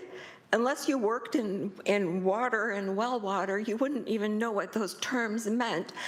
And they sent out, I would say, 3 or 4 of these things, and they kept asking and asking and asking. And finally, they sent out one that was less detailed, as if they were like, I'm sure they got some interesting responses. And then they asked for one that was less detailed, but they were just badgering us about the water over and over and over. And every time I got one, I was like, are you freaking kidding me? Nobody knows the answers to these questions. I am not doing your work for you. I'm not drawing to scale my lot and my water and my situation. It is not up to me to do that. It was insulting. Thank you. No more questions, Councillor? Barb, thanks for your delegation. Take your time, take a deep breath, and then you can make your way back to your seat. You need me over there. I apologize for being so emotional, but I can't help it. Everybody's emotional about where they live. We understand. I would ask you to imagine this happening across from where you live without your consent. That's all. Thank you very much for listening to me. Thank you.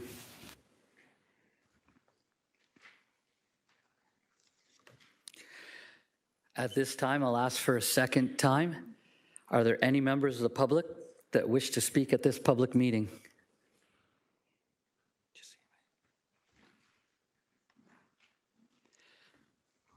One final time, are there any members of the public that wish to speak at this public meeting? Did your hand go up, Mr. Coleman?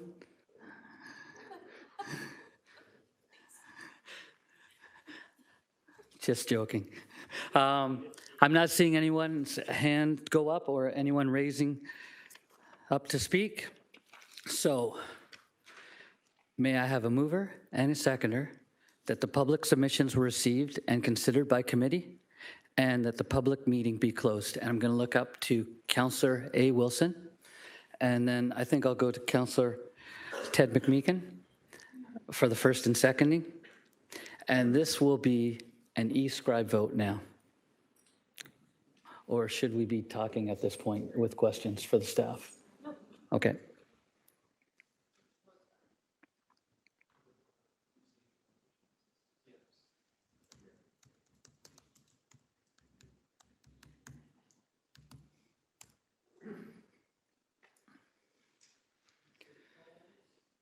The vote is up.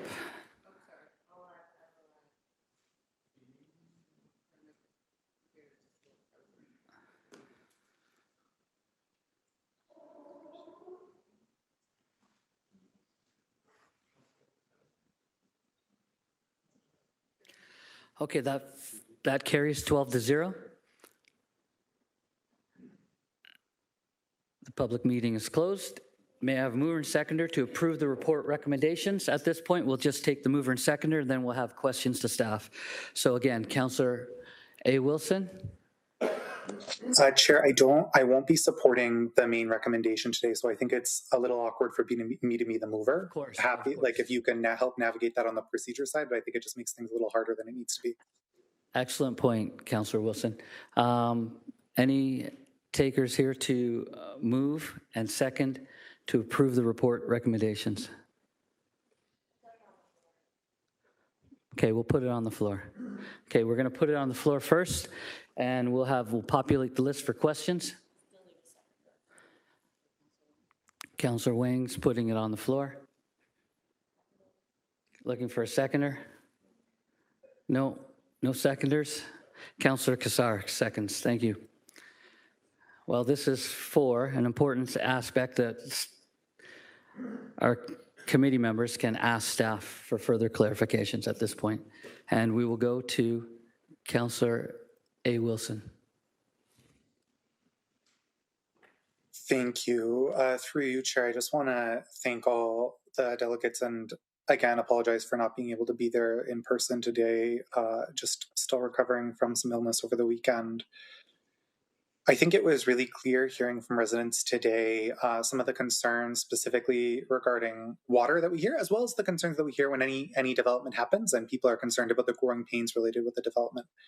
I do have a question for staff specifically about how the holding provision and the 2016 watershed study get to that, I think, level of confidence that the community is looking for, which is that there's no adverse impacts. And I'm wondering if staff could elaborate through the process of clearing the holding provisions, what standards are being used? So for example, are we coming up with standards that are site specific based on previous studies? Are we using ministry standards that are handed to us? Are we using City of Hamilton standards?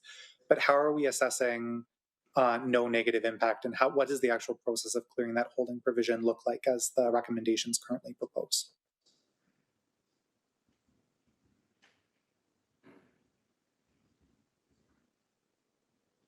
Through the chair to the councillor, maybe I'll start and then perhaps turn it over to growth management staff. Just at a high level in terms of the use of a holding provision. So that's a fairly common planning tool that's available under the Planning Act. And so a holding symbol can be used to identify the ultimate use of land, but really what it does is it prevents or limits the use of that land or development of that land until certain criteria are met, so certain conditions are met.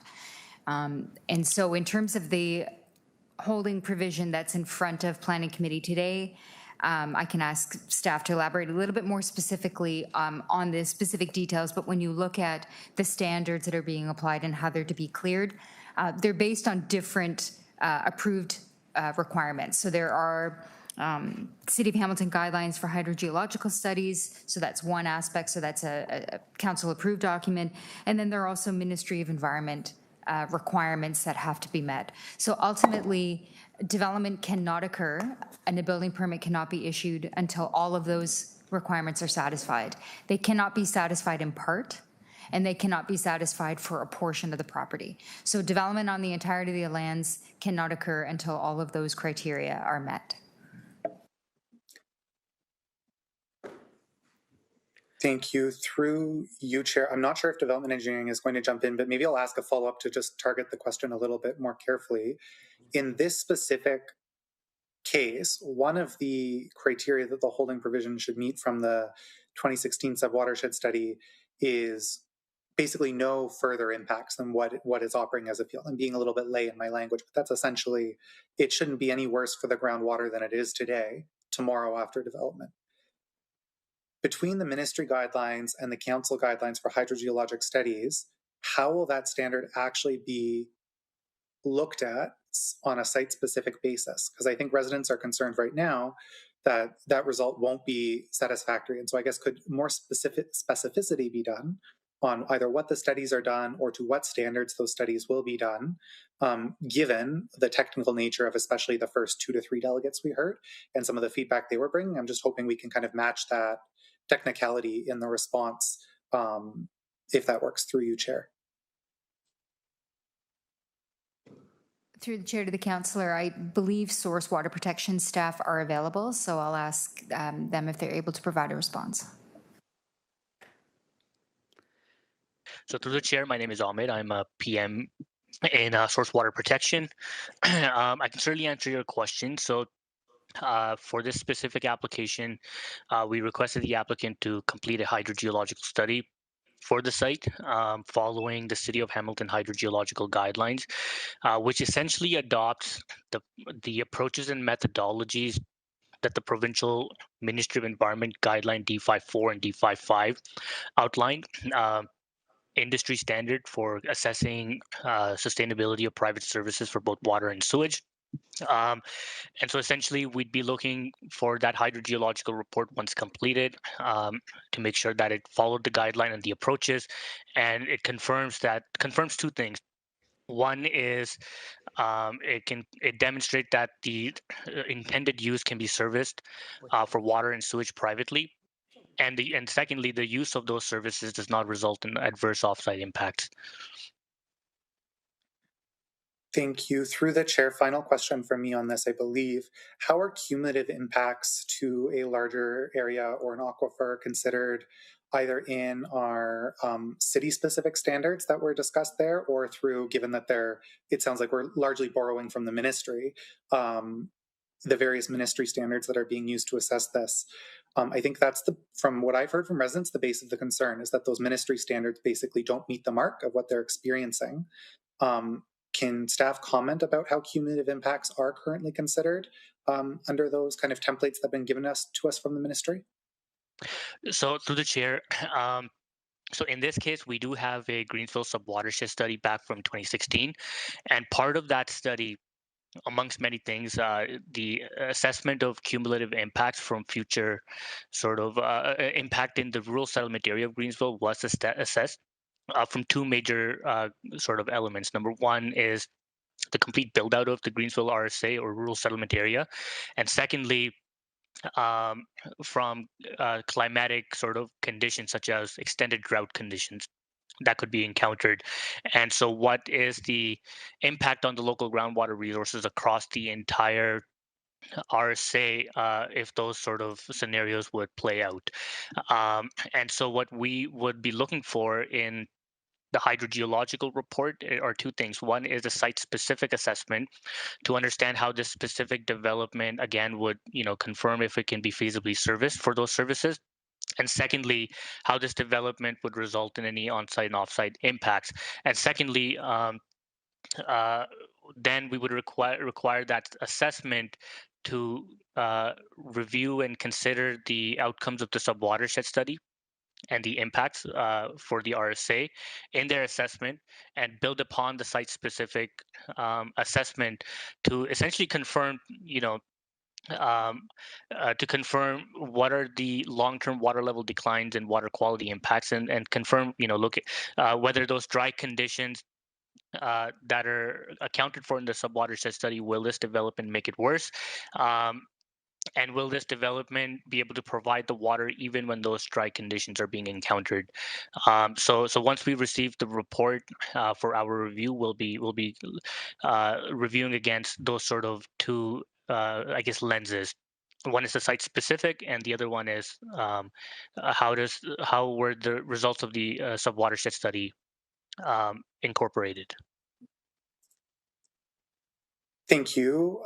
Final question from me on this, Chair. Just if staff could talk about if this went to appeal. I think that's a pretty standard answer. Like, this happens anytime there's a conversation about not following staff advice, but just so that could be added as part of committee's broader decision making. I think I've let everyone know where I'm at on this file, but if it would be possible to have a comment about if committee did not approve the recommendation today, what are the next steps and any potential risks or outcomes or benefits that come from that. Through you, Chair. Thanks, Councillor. Who's going to take that? Thank you. Through you, Chair. So if this the decision is denied or decision made for denial, then it is up to the applicant and to appeal the decision of the committee to the Ontario Land Tribunal. And from there, city staff would then, or the city would then have to acquire the assistance of a private planning consultant, not a member of the city staff, because the city the staff recommendation was for an approval, whereas the decision was for a denial. And then from there, the decision would go to tribunal and through the process of the tribunal.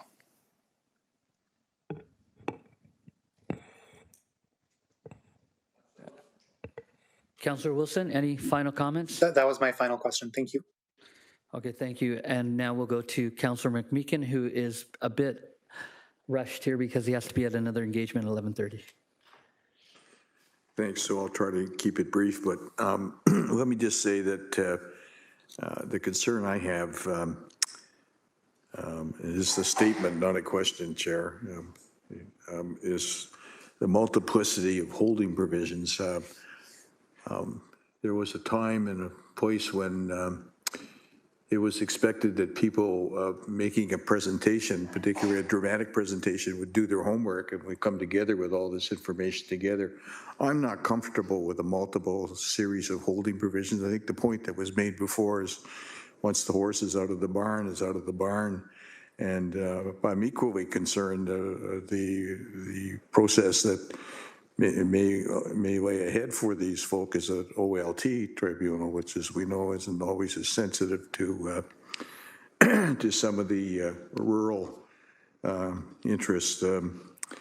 It's in the green belt. It's in a water protection zone. You know, there's a history of bait and switch here. You know, you're going to do a nice water course, rehabilitation. Now it's going to be landfill. You know, 3 million trucks of dirt. God knows where it's going to come from. I know we buy laws to protect that. I don't know where we're going to get that kind of soil here. So there's an integrity issue here for me, and for the citizens who have been through a lot over the years, and some hypocrisy that's coming home to roost in terms of previous hard-fought victories in the community, to now be faced with a massive proposal from a group that has legitimate economic interest. I don't dispute that, but I'm worried about the development crawl. Once you open it up, we're in trouble. So I'll just make those comments, and I'm really very concerned about generically the process that we're trapped in as a horseshoe when it comes to something as simple as listening to our community and their struggle and responding. It's not meant to offend anybody, but responding cumulatively in a sensitive and thoughtful way. Thanks. Thank you, Councillor. I think you're going to make your way down to your presentation at this time. Councillor M. Wilson. Oh, sorry. Councillor Jeff Beattie is next. Thank you, Chair, and apologies I couldn't be there in person. And a lot of my questions I think have been asked, but it strikes me similar to I think the last speaker, just how wildly out of place this application seems to be in this particular setting. I am familiar with this part of West Flamborough. I've been in that area several times, familiar with the property, understand the dynamic at play here.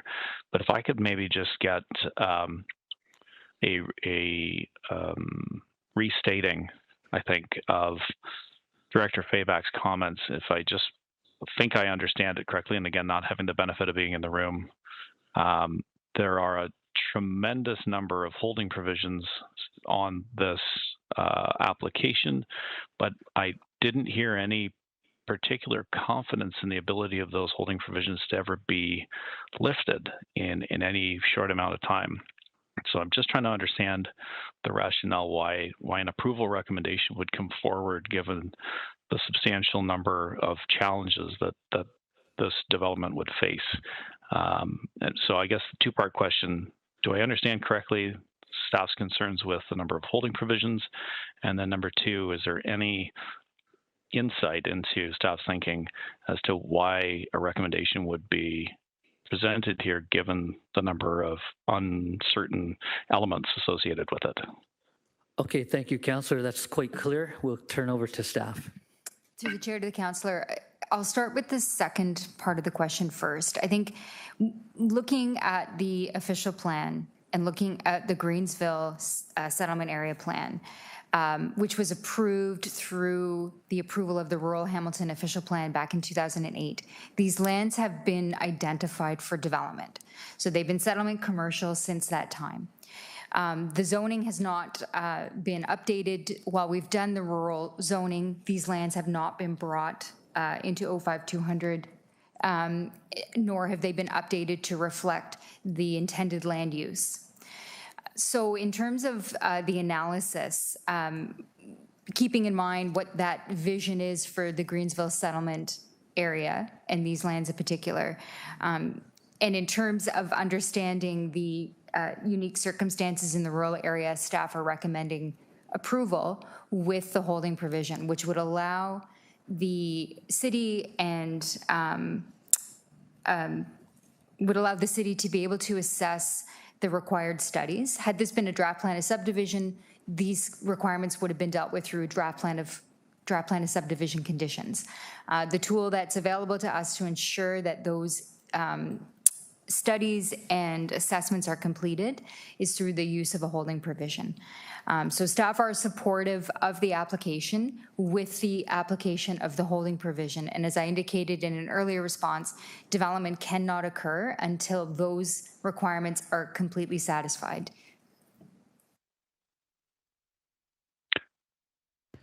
Did you get the answer to the first part? Yeah, I think I understand the framework of the decision making here. I'm just going to kind of save everyone the trouble and vote in opposition to this. I don't think that this is appropriate at this time. I don't think that there's a feasibility of being able to proceed in an appropriate way in this area given the constraints. So I'm just going to vote in opposition. Okay, thank you, Councillor Beattie. We're going to go for questions to Councillor M. Wilson, and then when Councillor M. Wilson has finished with her questions, we'll go to anyone who wants to make general statements. You're up, Councillor. Thank you, Chair. Two questions. The first one, there was reference by the agent about at site plan the capacity or the will to install low impact development standards in the design. And I just need some clarification from city staff. There's been so many changes to the Planning Act and the capacity of municipalities to inform and affect development. If I could just have some clarity on the capacity of the municipality to instruct that low impact, please and thank you. Through the chair to the councillor, there's been previous legislative changes and proposed legislative changes that are restricting municipalities' abilities to require green building standards. Yeah. So there is a new ERO posting out for consultation. Staff are currently working on preparing a response. The province is, through this most recent ERO posting, providing additional clarity on what municipalities can and cannot require as it relates to green building standards and as it relates to the site plan process as well. Thank you. So it's fair to say there is some lack of definition and certainty, but is it also fair to say that there has been a further restriction in the capacity of municipalities to require LID at site plan? Through the chair to the councillor, that's correct. We are being restricted in our ability to require. It could not be a requirement, but it could be a voluntary. Those could be voluntary elements, but municipalities cannot require them through zoning bylaw or through any other bylaws under the Municipal Act. Thank you for clarifying that. My second question is just one of obligation and capacity building.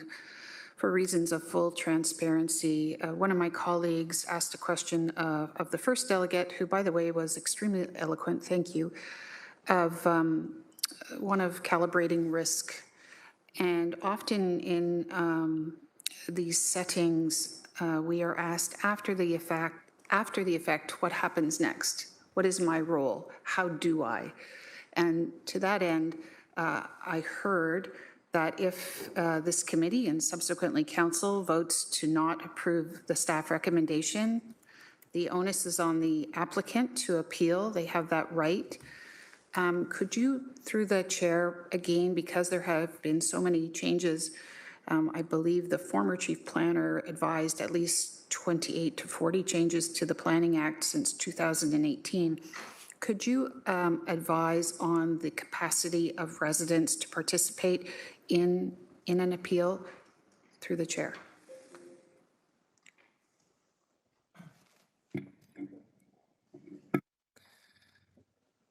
Good morning, Patrick McDonald, Legal Services. Through the chair, residents are permitted to apply for party or participant status in any appeal, and it is up to the tribunal whether to grant those statuses. A party would be expected to provide evidence and call witnesses, whereas participants would be able to provide a written statement to the tribunal for consideration in their decision. Thank you for that. My final question, just on the theoretical process, is, bless you, if an OLT delivers a ruling, is there a capacity thereafter for someone or some agent or some minister to overturn that ruling or to change it in some regard? Through the chair.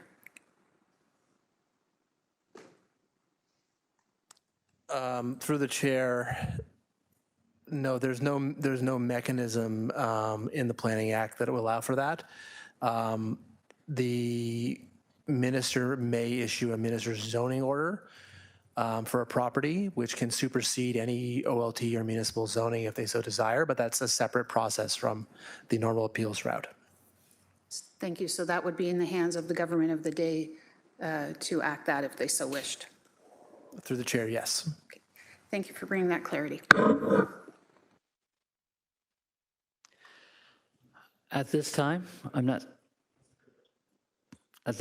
seeing any other questions, but at this time then I will accept comments from the group, and you can populate that list now if you want to make comments. First up with comments is Councillor Cooper.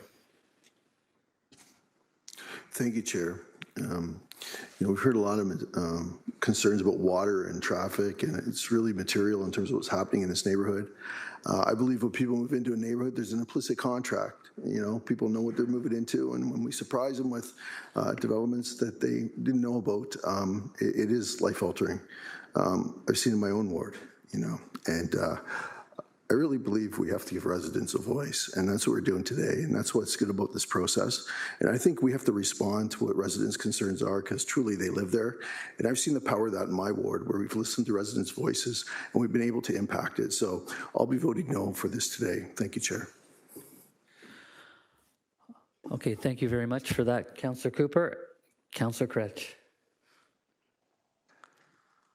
I'll keep it brief. I'm not going to support this application. I understand the complexities of the planning file, all the things the province is up to, the various pressures and levers they're putting on us. But from a local planning perspective, it just doesn't make much sense to me to add a stormwater impact in a place where there isn't one, changing something that's currently being farmed into a parking lot and doing what the developer themselves called a very traditional plan or use for this. Like, these are the most untraditional and conventional planning times we're faced. The province is, at one hand, forcing us to grow, and the city is struggling to maintain an urban boundary. There's all kinds of complications here. Traditional just doesn't make sense. I know it's more complicated to plan non-traditional uses, but that's what we need here. In this place specifically, because it's part of the Greenbelt lands, I'm not in favor also of expanding, regardless if there's some technical sort of excision that allows us to do so. These are still Greenbelt lands, and they're still not within the urban boundary. I think that this needs to be rethought entirely. Thank you. Thank you, Councillor Kretsch. Councillor A. Wilson. Yeah, I want to start just by thanking residents again. I think the story Mark specifically told about just the 40 years of impacts in the area, I think speak to how some of these decisions feel like surprises to residents. Back in 2005, when the Greenbelt was coming together, all of us from a citywide perspective understand that the Whitebelt lands are the bits of what could have been the Greenbelt that just wasn't included for various reasons at the time. And a lot of those were financial, political reasons we can look back at and go, okay, so there's some lands left out. And then we had to come back in 2020 and make a decision about that. In the 2006 to 2008 process, around the same timeline when the Greensville secondary plan was being considered, and then in 2008 when it was incorporated into the city's official plan, these lands were designated for development and were designated as part of the community. As Councillor Cassar pointed out, they're also at the very corner. If they were just on the other side of Highway 5, if they were just over there, just anywhere else, they would have been treated like a traditional agricultural lands, and this wouldn't have been appropriate. This wouldn't have been considered. It wouldn't have moved this far. It's because in 2006, we drew a line in a shapefile that had this land and this subject property on one side of it, that now so many of these decisions are there. And I think that's just something to recognize when we think about the impacts of these decisions and these kind of zonings that we make, that sometimes it's not actually coming till 20 years down the line is when that development application comes in, and we're basing it by the standards and the rules that came in back in 2006 to 2008. I agree with other speakers. I don't think when you look at this conversion of farmland to a parking lot, when you look at it being on the edge of a settlement area, when you look at the fact that there's 2 other commercial plazas in Greensville serving a similar function for a community of under 1,000 residents, with the community of Dundas and Waterdown right next door, I think there are planning arguments that this doesn't fit into the broader picture. And most compellingly, I think it's the fact that not only are residents opposed, but residents are substantially concerned about the impacts. That I know it's our job to proceed with facts, our job to talk about what these standards are, but I think there's a substantial concern, regardless of just process familiarity, that the provincial process and some of these standards don't do enough to protect residents over the long term across multiple development applications. And that's the concern that they're raising coming forward. And I think it's an important concern to take to heart as we consider navigating a provincial process with these residents that doesn't necessarily consider these things as serious as residents are asking us to consider them. Thank you. Thanks, Councillor A. Wilson. We're going to Councillor McMeekin. Yeah, thanks. I was to speak at the mental health, today is the start of Mental Health Week. I've jettisoned those plans to come back to speak on this because I find this proposal so totally offensive. It's as if rural lands don't matter. You know, they're if you're growing stuff on it and that's all you're doing, it's valueless. You know, and frankly, I think that's nonsense. I long for a day when those who come with plans actually take the time to do their homework and not have to rely on a multiplicity of holding provisions in order to get in the door and perhaps hoping it'll be turned down so they can go to the OLT and get something that they wouldn't ever possibly get around this horseshoe, given the abusive and intrusive nature of the proposal. This is embarrassing for us to even have to deal with this here, given the history of the community and what's been going on. And I'm saddened. I really am saddened to understand Greensville, to understand the struggles, to understand the protected water area that was fought for and acknowledged, to understand the importance of the farm community and the relationship between thoughtful development and support of the farm community. All that stuff is like it can just be cast aside by somebody who's manufactured some economic hyperbole to justify something that, in my opinion, is totally unjustifiable. So I will not support this today. Do your homework, come back. If you can answer the questions, legitimate questions that our esteemed citizens have asked, then we can have a thoughtful and honest discussion. But unless and until that happens, we shouldn't be dealing with this. Thanks. Okay, Councillor, thanks for those comments. At this time, I'm looking around the room for a mover and a seconder to approve the report recommendations. No, I thought we just put it on the floor. From Councillor, we put on the floor, and Councillor, okay, so listen, Councillor Cassar is not here, so we need someone to step up and put it on the floor, or we have an alternative. We can, okay, Councillor Wang has moved it, and you're seconding it. Councillor Nan, thank you. So with that, we can go to the e-scribe vote.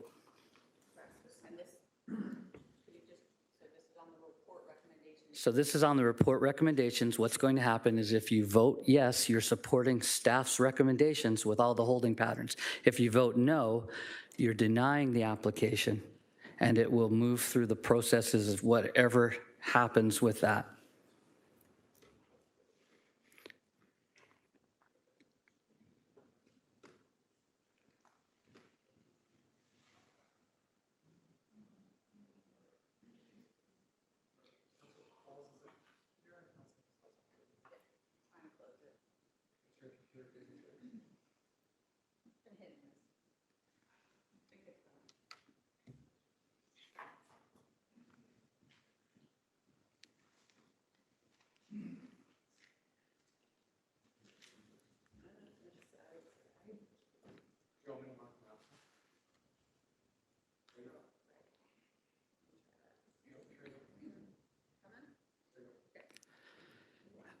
And with that, the voices of the community have been heard. It's a 0-10 defeat, and the recommendations are not passed.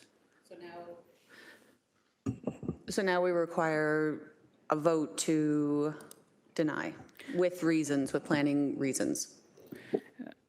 Can I just ask, can you explain why we need that vote to deny if we've already just rejected it?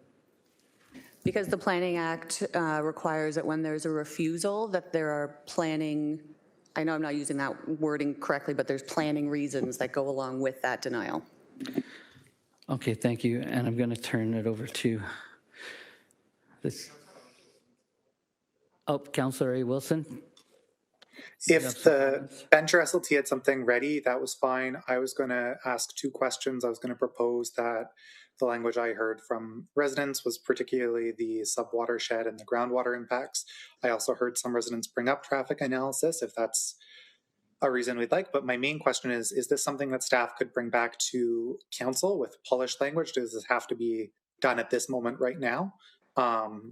In which case I'd be happy to let staff maybe propose some language based on what they've heard today, and we could do that in a more professional manner than on the floor. Okay, so we're going to go to Chief Planner on that. Through the chair to the councillor, considering what has been raised today, I could suggest initially two reasons. One, that the scale of the commercial development cannot be supported. And secondly, issues such as stormwater management design and hydrogeology have not been satisfactorily addressed to ensure there are no impacts and should be addressed before development occurs. I nodded, but happy to give a verbal affirmative if that works with other folks in the room. I think that does encapsulate what we heard from folks and does encapsulate what's been mentioned in the debate personally.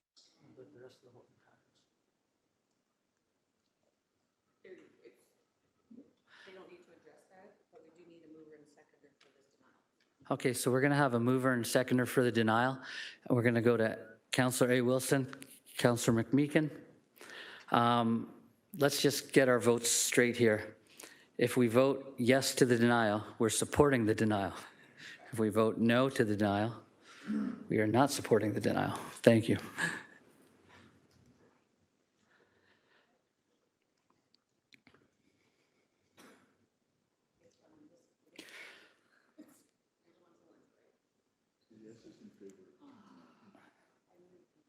Yes is in favor of denial.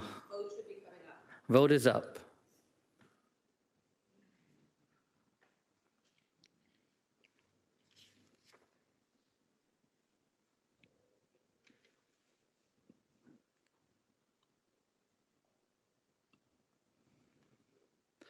Okay, that carries 10-0. And that completes 8.1. At this time, it's 11:50. We're going to break for lunch until 12:30. Thank you for your time today. Thank you to the delegates. Thank you to the proponents that put forth their applications, and thank you to staff.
Thank you. We're late due to a few technical difficulties getting back online. We're at 8.2 PED 24140C, recommendation to designate the Melville Park West Heritage Conservation District under Part 5 of the Ontario Heritage Act in Ward 13. Does the committee wish to see the staff presentation?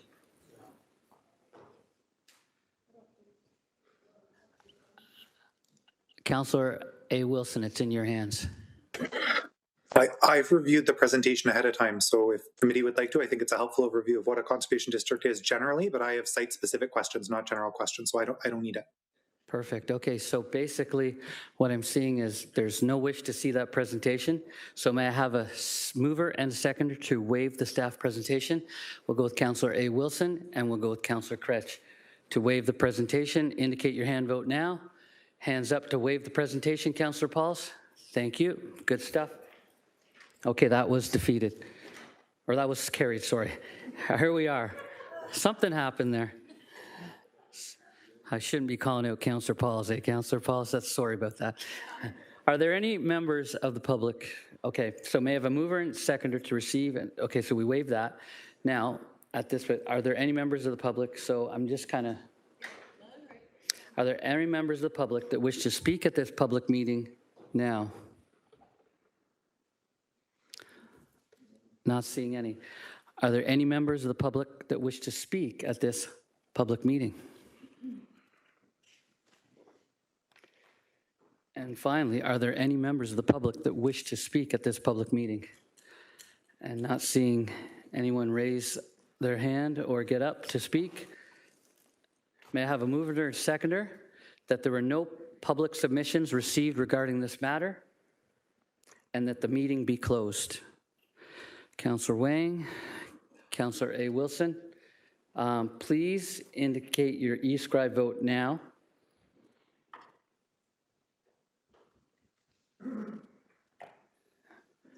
It's coming up, always, there it is. It's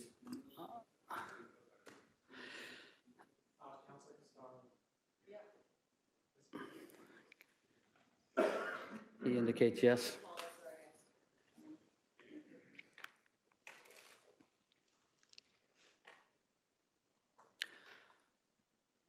Okay, that carries 12-0. May I have a mover and seconder to approve the report recommendations? Councillor A. Wilson, Councillor Kretsch.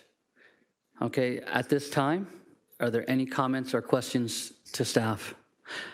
And we'll let the list populate, but I do see Councillor A. Wilson wishes to speak. Go ahead, Councillor.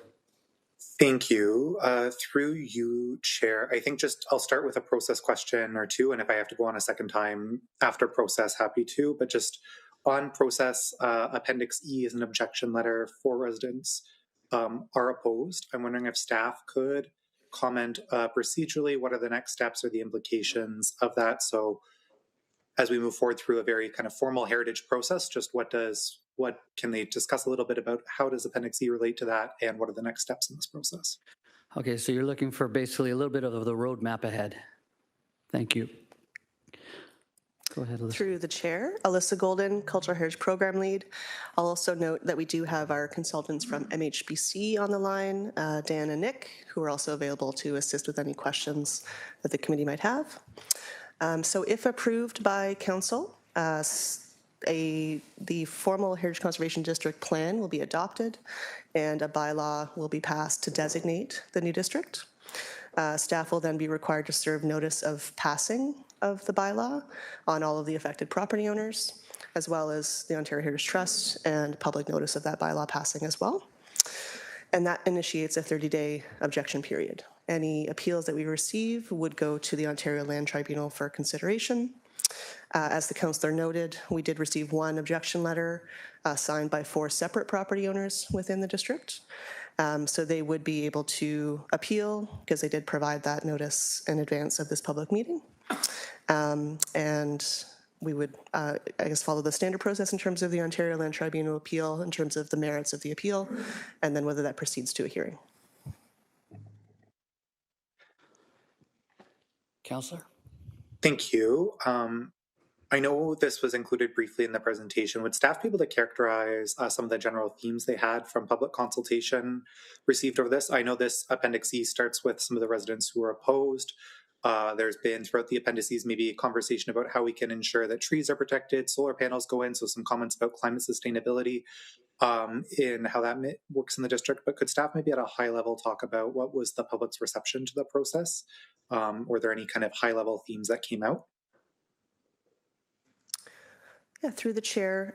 So the consultation on this overall project has been a number of years. It started with the Heritage Conservation District study, started in earnest in 2023, and then moved on to the plan phase, which we're currently wrapping up. Throughout that process, generally, the public open houses and online surveys, as well as just general call for input, has been generally supportive.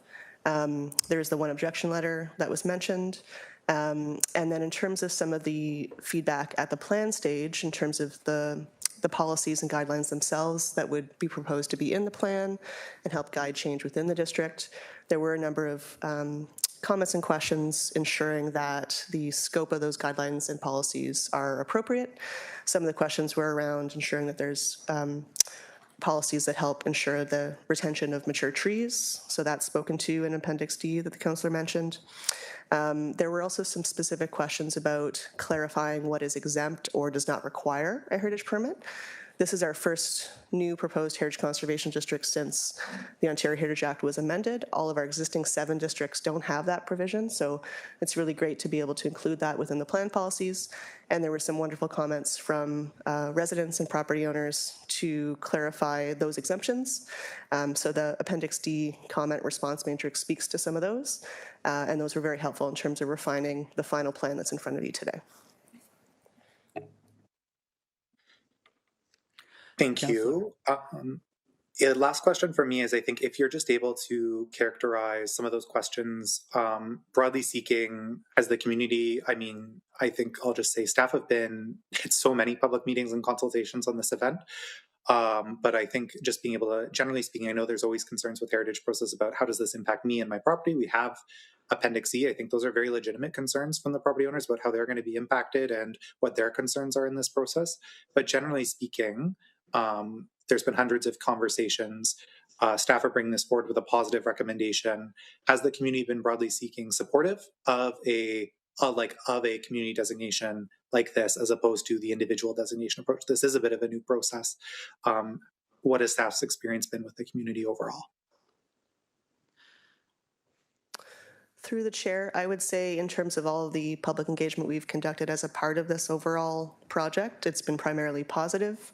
As you note, when we're dealing with individual property designations, we're dealing with just that person's property, and that can often be a more challenging conversation in terms of sort of an individual designation. The approach for a heritage conservation district is more broad. It does just look at exterior alterations to the landscape, to buildings, additions, new construction, and it applies to everyone within the proposed district. It does differentiate between properties that have been identified as contributing to the heritage value and ones that aren't. So there's a reasonable scope and expectation of the types of alterations and changes that are recommended to be that are supportable within the district. And that kind of approach through this first new heritage conservation district in the last 20 years, staff found to be quite positive in terms of policies applying to everyone and there being a consistent expectation for all of the property owners within the proposed district.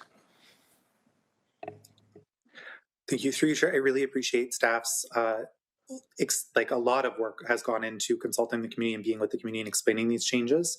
I understand that not everyone is completely supportive, and we may get some official appeals throughout this process, but I'd say I echo the comments just made there, and I think there's been a lot of work done by staff to answer questions along the way and really supportive of the work they've done, because this is a new process the city's undergoing, and going slowly and going with a lot of collaboration and communication is certainly something I've seen from Heritage staff, so a lot of thanks to them on this file.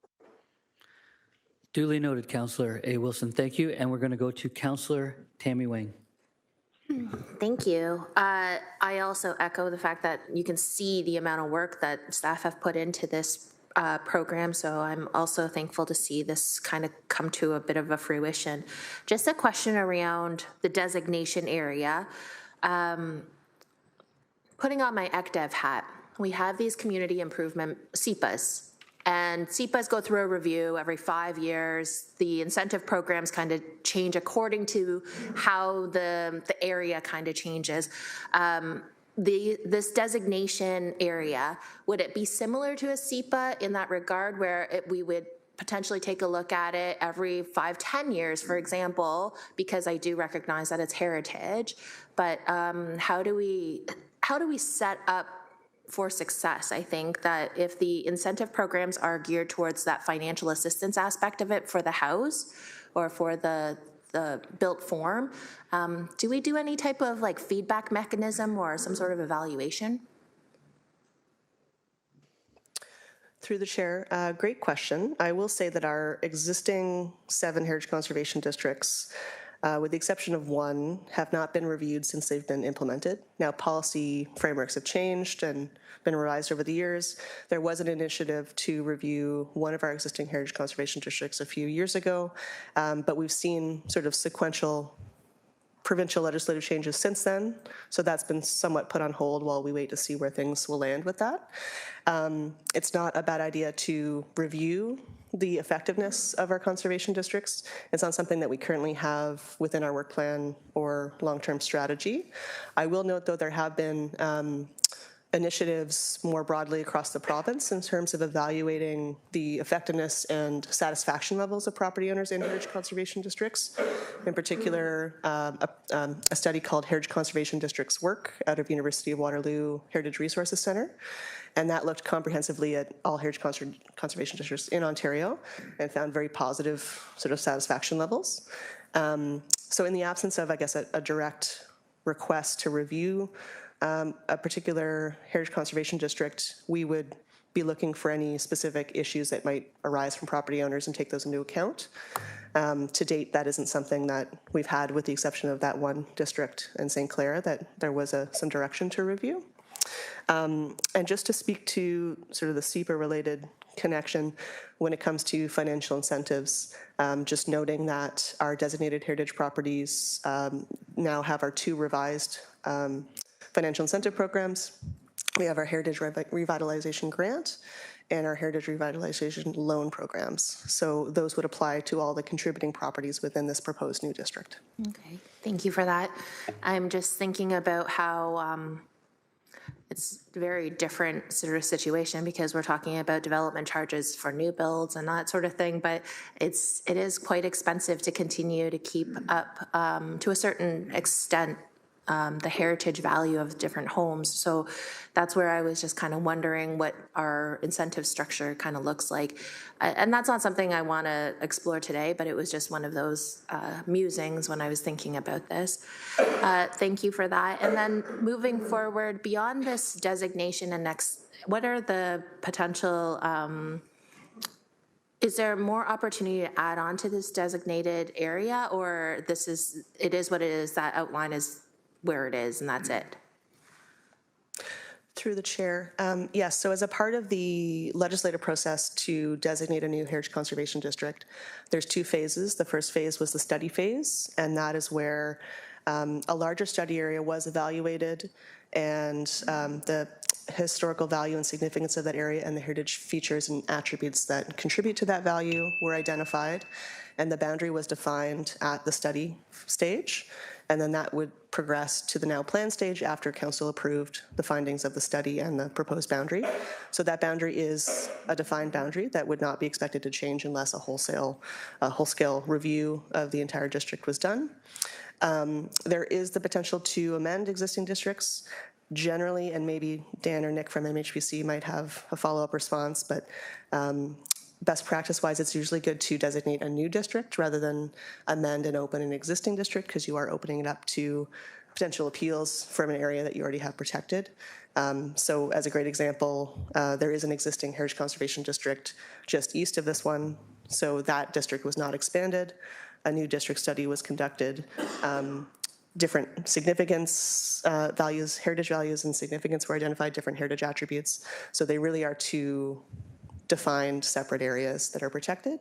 And then I'm not sure if Dan or Nick have anything to add on that regard. Through the chair, No, I think, Alyssa, you answered that question very thoroughly. I would agree with you. Thank you. Those are all my questions. Okay, thank you. And I'm not seeing any other people populate the list.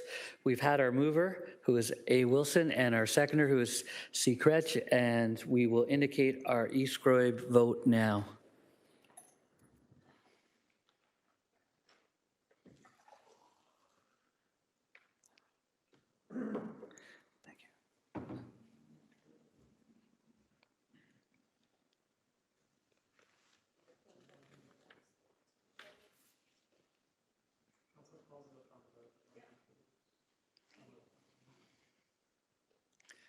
Okay, that carries 12-0. We're on to items for consideration. 9.1, PED 25248, Comprehensive Neighborhood Plans Review, Status Update, Citywide. Does the committee wish to see staff presentation? I'm looking around. Nobody's engaging in eye contact. A few are actually. So we are going to see the staff presentation. Come on down. And I think this is Dimitri Karena. And just correct me if I pronounced that wrong. Okay, thank you, Dimitri.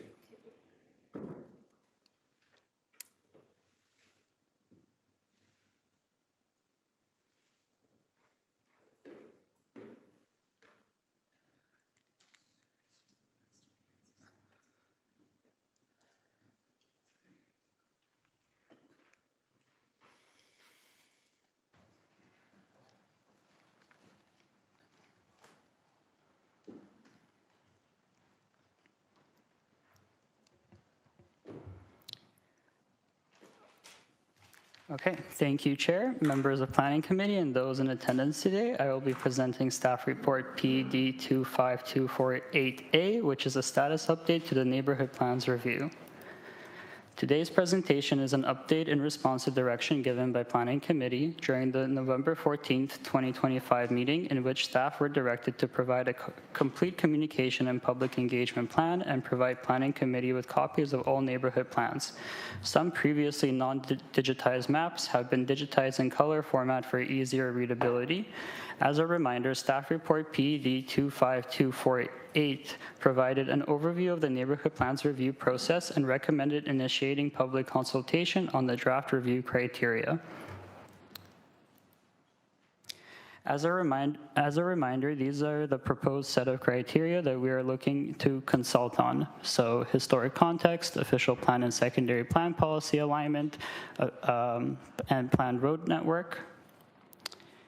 And the last criteria is special characteristics, which would be looking at whether other planning documents or city initiatives and strategies address planning for a given neighborhood.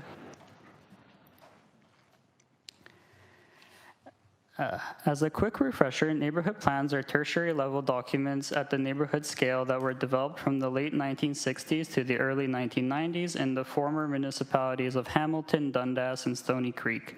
They are usually a standalone map, but sometimes accompanied by a text document containing details on local demographics, the consultation process for the plan, direction and actions for implementation on matters related to property standards, traffic, local environmental concerns, social programs, recreation, and crime. While they do not form part of the Urban Hamilton official plan, they are referred to in parkland policies and in urban area, general provisions, as well as in Chapter F implementation. Neighborhood plans can be implemented through the official plan, including secondary plans, through zoning bylaws, and through other strategies and initiatives.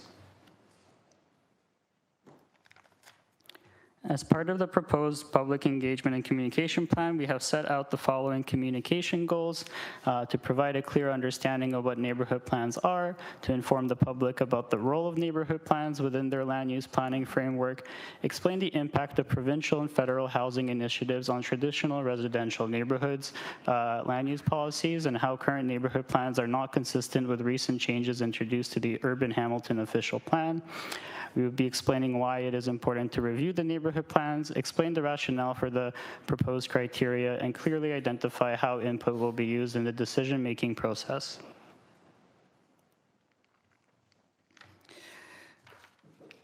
And we will be communicating the following key messages on screen.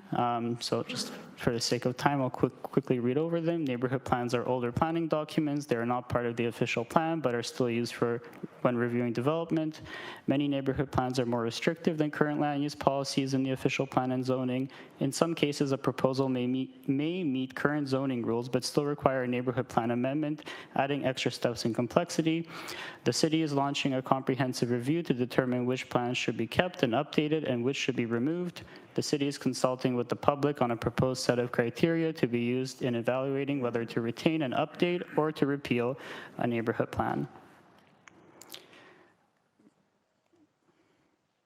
And on screen are the proposed target audience, communication and engagement methods for the proposed public engagement. So we would be targeting residents, landowners, councilors, neighborhood associations, the development industry, and business improvement areas. Our communication channels would be the city's social media channels, Hamilton Spectator, community partner mailing list, the city builders group, councilor outreach channels, and we would be using in-person public information centers as well as a virtual community meeting and an Engage Hamilton page for the project. In terms of next steps, on screen is the proposed timeline for the engagement. In a given direction, staff would begin preparing for public consultation, holding in-person and virtual engagement sessions during Q2 of 2026, referred to as Phase 1. And we would be incorporating feedback into a set of draft recommendations to be recirculated for public comment in Q1 of 2027, referred to as Phase 2. We are targeting to have final recommendations provided to Planning Committee in Q2 of 2027. So in summary, staff are recommending that A, the planning division staff be directed to consult with community partners and the public on the draft criteria for evaluating existing neighborhood plans as contained in Appendix A to report PED 25248, the original staff report on the matter. And B, that planning division staff be directed to report back to planning committee with the results of the consultation, the final criteria for evaluating existing neighborhood plans, and the results of a preliminary review of the neighborhood plans against the criteria. Thank you for listening to my presentation. I'll be happy to take any questions. Thanks, Dimitri. And there are a number of councillors who will be asking you some questions. We'll start off with Ward 2 Councillor Cameron Gretsch. Thanks. I'd like to use an example of one of the maps here to ask a couple questions specifically. It's for the Durand neighborhood, and so it looks like, based on some records the Durand neighborhood has, actually the plan here that says 1973, they actually have a 1987 plan that was approved by council somewhere, and so at some point we'll send that information over to you folks so you can look at it and make sure it's updated. But I noticed when you had census data on the map, it said 2001 or in 2006 was when the population data was listed for those. Why didn't you go all the way to 2021 and put the census data for 2021 there? I take it to the bench for that one. Sure. The point, I guess, is do you want to repeat the question about jumping from 2002 to 2021? Is that your question? The population data on the map is really outdated. We have it on that map specifically. It says it lists 2001 and 2006, but we have data on the city's website that's later than that, 2021 and 2022. So why wouldn't we include that information there? Perfect. Hi, Melanie Pham, Community Planning Program Lead in Sustainable Communities. Through the chair, most of these maps, they don't normally get updated unless there's a change approved by council for a property. So whatever's on there would be essentially what was there at the last time of any change. Okay, thanks. So that's why this current population data is not there for that. I was just trying to understand the timing, right? You have a 1973 map, but we have 2006 census data, so I was trying to understand how that worked. Thank you, that's helpful. My basic understanding about this is they could be a useful tool. That's my general understanding. They could be a useful tool if they were kept up to date, modernized, and used regularly. But otherwise, they have no real planning power or effect. Is that a generally reasonable understanding? Yes, that's correct. They're not an instrument granted to municipalities like secondary plans. They're an extra tertiary level document that could be used to coordinate land uses. My only real question, I guess, then is about their potential future use. One thing I think that is very difficult for neighborhoods and neighbors in neighborhoods. As a place with the most neighborhood associations that are active is in Ward 2, I get questions semi-constantly at neighborhood association meetings about things with respect to land use planning. One of the things I understand these maps to be able to do if they were updated to 2026 would be able to show someone just their neighborhood and just the planning instruments and things that are happening in their neighborhood to give them a sense of how it applies there. Otherwise, they're asked to go to several secondary plans, official plans, other plans, then try and look for their neighborhood in there and make some understanding of it. Is that a reasonable understanding of what the potential use of these things could be? Through the chair, yes, I think that is a reasonable understanding. Through this review process, after finalizing the review criteria that we would use to evaluate neighborhood plans, if a neighborhood plan is identified as worth keeping and updating, that updating process would be part of that potential future use for the neighborhood plan, so, such as you mentioned, coordinating and identifying all the other documents and strategies that might be relevant to a specific neighborhood at that level. As part of our proposed public engagement process, we would also be educating the public about the different city initiatives, strategies, and master plans that kind of work together to address planning in a given neighborhood. Some of these plans talk about transportation. We have various transportation master plans. Some of them talk about property standards. We have property standard bylaws. So I think that's a great idea for future use of neighborhood plans, is to make it easier for residents to understand what's going on in their neighborhood specifically. Since you mentioned it, I'll ask about engagement specifically. I just want to make sure you're really clear about what that looks like or what that might be. You're not going to be going to neighborhoods and sitting down with neighbors from neighborhoods and talking about planning their neighborhoods. That's not the activity. What is the activity? Because I think people think there's a neighborhood plan, we're going to do consultations about neighborhood plans, and I can see all 120 plus neighborhoods getting excited. Oh, great, the city's coming to my neighborhood, we're going to make a plan. That's not the activity as far as I understand it. Could you explain what it is? Yeah, so the activity is educating the public about what are neighborhood plans, where did they come from, and the need to update them, or to look at the set of criteria and review neighborhood plans to either update them or repeal them and get the public involved in that process. And to help kind of frame that, there would be an education piece about the planning framework itself, official plans, secondary plans, zoning bylaws, master plans, other city strategies, how do they all work together to fill the role that neighborhood plans used to have when they were created.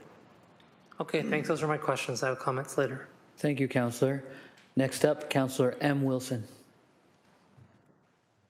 Thank you, and I'll certainly take any guidance if these questions are better suited for the report. But on that, if I could begin where you ended. When I was first elected, we tried to do something called Planning 101. And so we had a focus group of residents from throughout Ward 1 to digest and dissect the Planning Act and how it's exercised.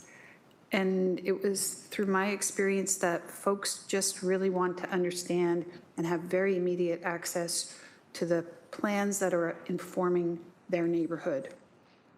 And a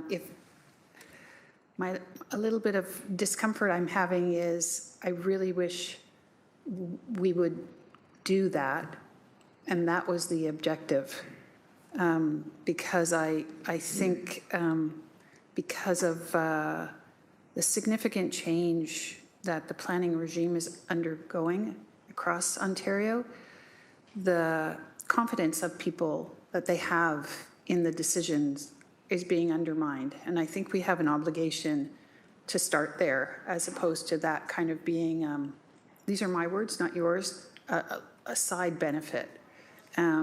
So if I could ask,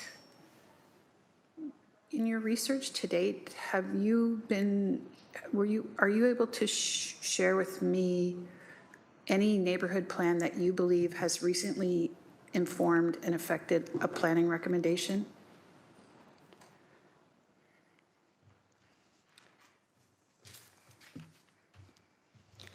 Yes, I just have to consult the list here.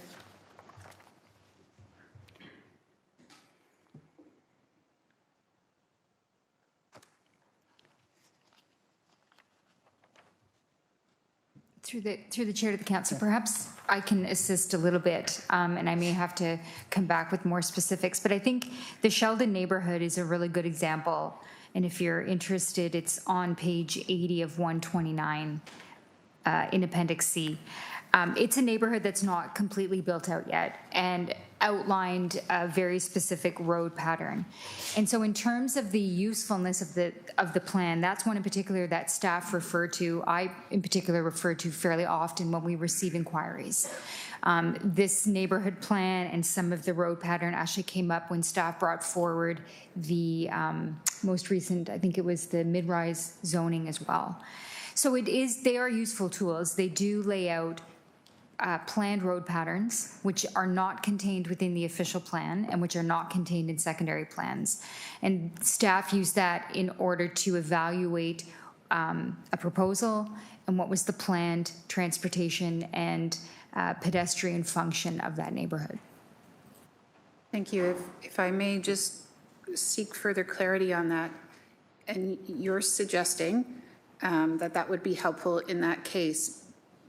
And therefore, would I be able to conclude that that's not a framework that would be informed by, say, a transportation master plan or an active transportation plan that would set out the existing and the perceived future? Is that not where we would get the information from? Through the chair to the councillor, I may ask Director Malloy, but maybe before I turn to him, I would just say, I mean, when I'm speaking of road patterns, I'm speaking of the local interior road pattern. So generally not evaluated at a high level through transportation assessments. Okay, thank you for that clarity. Could you just, could you help me understand, I don't know the status of it, but I think we were apprised a number of meetings ago that the Government of Ontario indicated that it may be eliminating secondary plans as an intent to build more homes faster. So could you speak to the status of that? And if they're going in that direction, what might then even be the status of something that doesn't have any planning teeth in an OP or zoning? Through the chair. Yeah, so through the chair, I'll refer to the bench for further comment, but I do believe the province has heard that they might be walking back that concept of eliminating secondary plans, but I'll turn it to the bench for more detail. Hi, through the chair, yes. So there was an ERO posting last year that we had commented on as staff and had brought forward a report to Planning Committee on, which was looking at potential changes for the official plan framework. And one of the items that we were asked to comment on was about potentially deleting secondary plans and area-specific policies within official plans and site-specific policies. We had raised some significant concerns in our comments on that last year. And this year, as part of the Bill 98 posting and other ERO postings that just got posted last month, there has been an update to that. So staff will be bringing forward a report in June on that, and we have staff level comments that have to be submitted by May 14th deadline. But essentially, the province has now, as Dimitri noted, walked back that initial suggestion that secondary plans may be deleted. They're still asking some questions about developing a framework for secondary planning of where it should be used and some guidance around it. So that's what our comments will be focused on. But at this point, they've walked back that, and they are acknowledging that secondary plans are a very important tool, and that there's not an intention to get rid of them at this time. Thank you. And my final question is, and it may be more appropriate for the report, I think this committee is understanding that we need to get houses built. And we're trying to encourage within our own might how to do that. So how are you going to address the idea or the proposal that this is just adding another layer of maybe false protection, or at least another layer in which developers are going to have to attend to. Those are my questions. Thank you. So through the chair, so part of what initiated this review of neighborhood plans was a direction given to staff in 2024 from staff report PD 22154A, which expanded permitted uses, which was looking to expand permitted uses in neighborhood plans as part of the low density residential zone project. So this is seen as an incremental step to implementing that and involving the public and letting them know how we are expanding residential options within their neighborhoods. Currently, neighborhood plans do pose a barrier to that. So in this review, we would be looking at first working with the public to finalize a set of review criteria for transparency purposes, and then apply that criteria to repeal neighborhood plans and retain and update those that might be crucial to keep, such as ones that have a local road network shown on their maps that aren't shown in other documents. Thanks, Dimitri, and thank you, Councillor. Councillor Nan. Thank you. Through you, Chair. Thank you for the overview. Just a couple of quick questions. In one of the correspondences, the second one that is on this item today, there's a note by the resident that neighborhood plans, building off of where Councillor Wilson left off, are influencing development outcomes in a manner that impacts housing delivery, according to this correspondence, introduces additional timelines and uncertainty, and may impose financial burden on applicants through amendments related processes and fees. Could staff comment on those points and how the plan going forward around neighborhood plans either address these concerns, mitigate these concerns, or continue these concerns? So through the chair, certainly. So to clarify, typically what happens with the neighborhood plans amendment is that it's done in conjunction with a zoning bylaw amendment. In our review and updating these neighborhood plan maps to get them digitized and accurate, up to date based on amendments that have happened over the years, this seems to be almost always the case. I think there might have been like 4 instances where, and I'm talking about like since 2007, where only a neighborhood plan amendment might have been needed. We can't it's a single digit number, under 5 for sure. And so this process that we're looking to engage with in the public would update neighborhood plans that we identify as worth retaining so that they're in alignment with the urban Hamilton official plan and zoning bylaws that allow for more flexible residential uses. Thank you. And so the goal, maybe I need clarity on the goal of the outcome of the public engagement. So, because what's proposed here is quite robust, and my concern is that, there's already a lack of public awareness of all of the land use planning mechanisms and processes that exist in a municipality. And then on top of it, we're adding clarity around, hey, there's this tool from 50, 60 years ago that we're seeking to update, which doesn't necessarily have authority because it's not a statutory tool, it's a planning tool. I'm just concerned that we're adding more confusion to the pot. And I appreciate what you said earlier, that the goal here is to create that clarity for those who participate in the program. But maybe if you could just outline the outcomes that you're seeking from the public in this process, because I'm concerned about public fatigue in terms of engaging them on so many things when there's so little awareness of all the different planning tools. Okay, so through the chair, certainly. So in terms of outcome, this process is very much driven by Council's goal around transparency and getting the public involved in these decision-making processes. Due to the age of these neighborhood plans, I can't comment on how inclusive they were when they were created, but this public consultation process that we're proposing is in a way a remedy to that. I'll also turn it to the bench to comment more on the outcomes of this public engagement.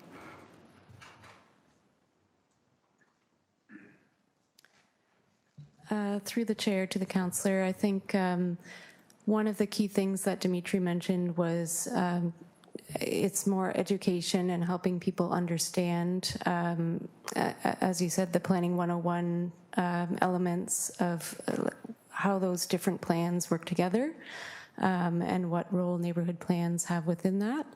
And I think, so part of the outcome will be just getting that understanding, and then within that, trying to understand from people whether the criteria and the way that we're reviewing the plans makes sense to them, if there's things that we're missing that we should be considering, and in terms of applying the criteria, are there things that are more important than others that we should be prioritizing or giving a heavier weight to in terms of importance, and then that will feed into our subsequent review of each neighborhood plan, where we will be taking a look at that criteria against the neighborhood plan and then making a recommendation about is it worth it to keep? Are there specific things that maybe provide guidance that are outside of other plans?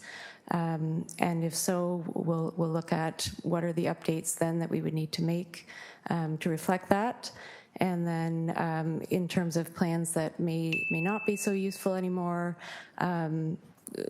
is if we apply the criteria, would we be recommending that those plans be repealed?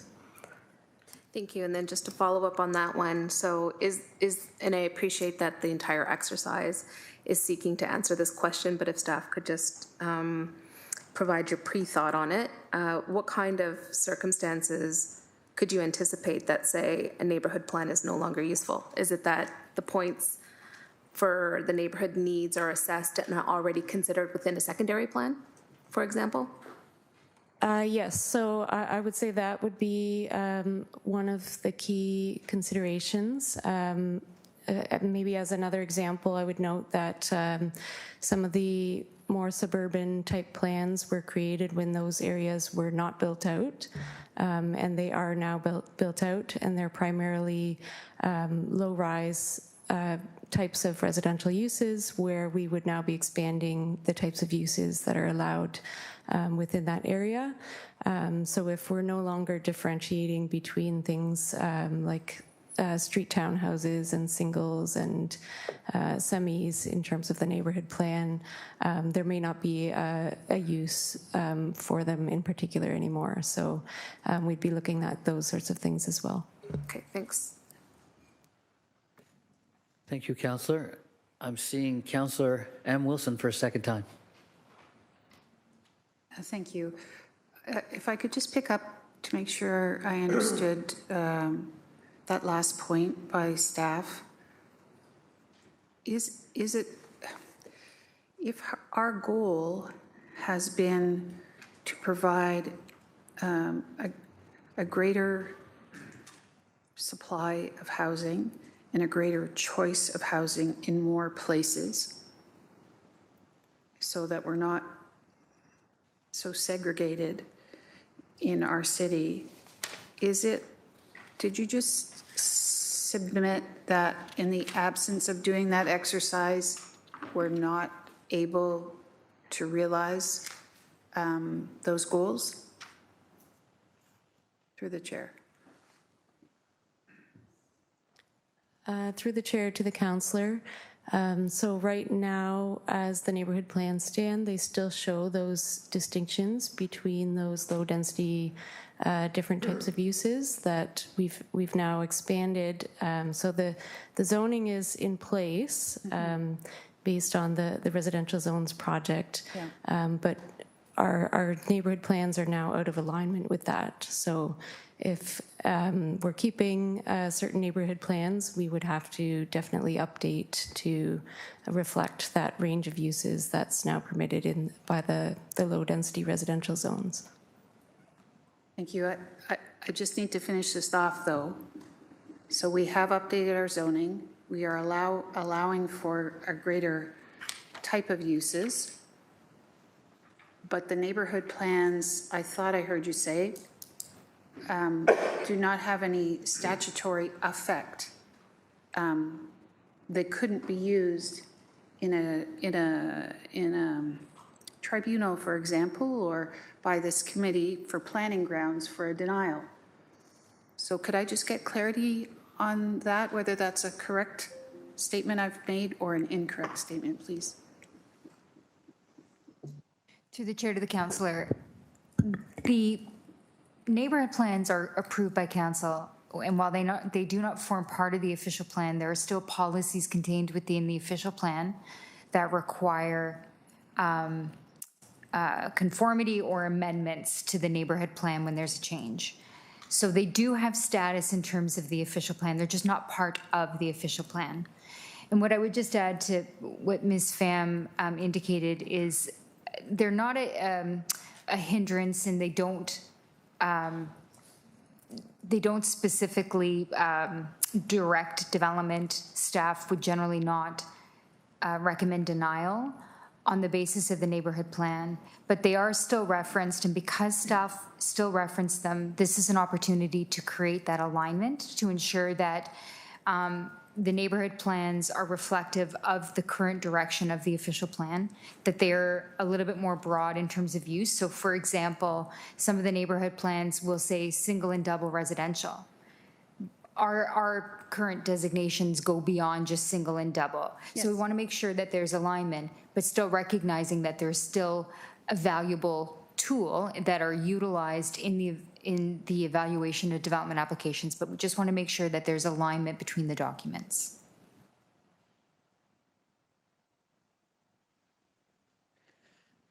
You're pausing, Councillor, in deep reflection.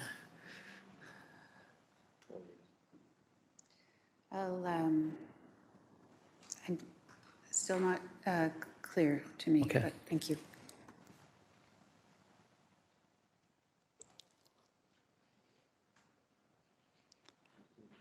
Okay, thank you.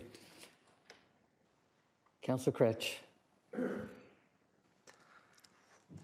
Thanks. I think as the discussion has gone on, I had another question I wanted to ask about this, because I think one of the things that's interesting or problematic about this is I think what you're saying is that there are like a vestigial kind of residual impact that some of these neighborhood plans have, right? There's a vestige of a road, there's this residual nature of something that used to exist before, and in keeping some neighborhood plans, we're preserving the history of that doesn't exist elsewhere. Though I assume we also could just incorporate the information that's vestigial or residual and put that in the actual other plans we have and eliminate neighborhood plans. It seems like the vast majority of the plans are outdated. They themselves would have to be updated with the other instruments we already have. And so if there's just a collection of a certain number of these plans that have information that's useful in them, why wouldn't we just take the information from those plans and put it with everything else? Instead of doing this backwards activity, which seems like, let's update all these neighborhood plans to conform to or repeal or not repeal or keep some, like, and then we don't have a complete set and so on. This creates further confusion. So maybe the director could answer that question. Through the chair, I'll try to clarify. So the way that I look at this and the way that we've looked at this is we recognize that there are some plans that are perhaps not required anymore and some that are of value and importance. The purpose of this exercise is not to make that decision just yet. It's to determine how and under what criteria we would use to evaluate the need for these neighborhood plans. At the end of the day, the decision may ultimately be, as you've indicated, that could be a recommendation to say they shouldn't stand, they should be repealed, but the recommendations should be reflected through OP policy or some other mechanism.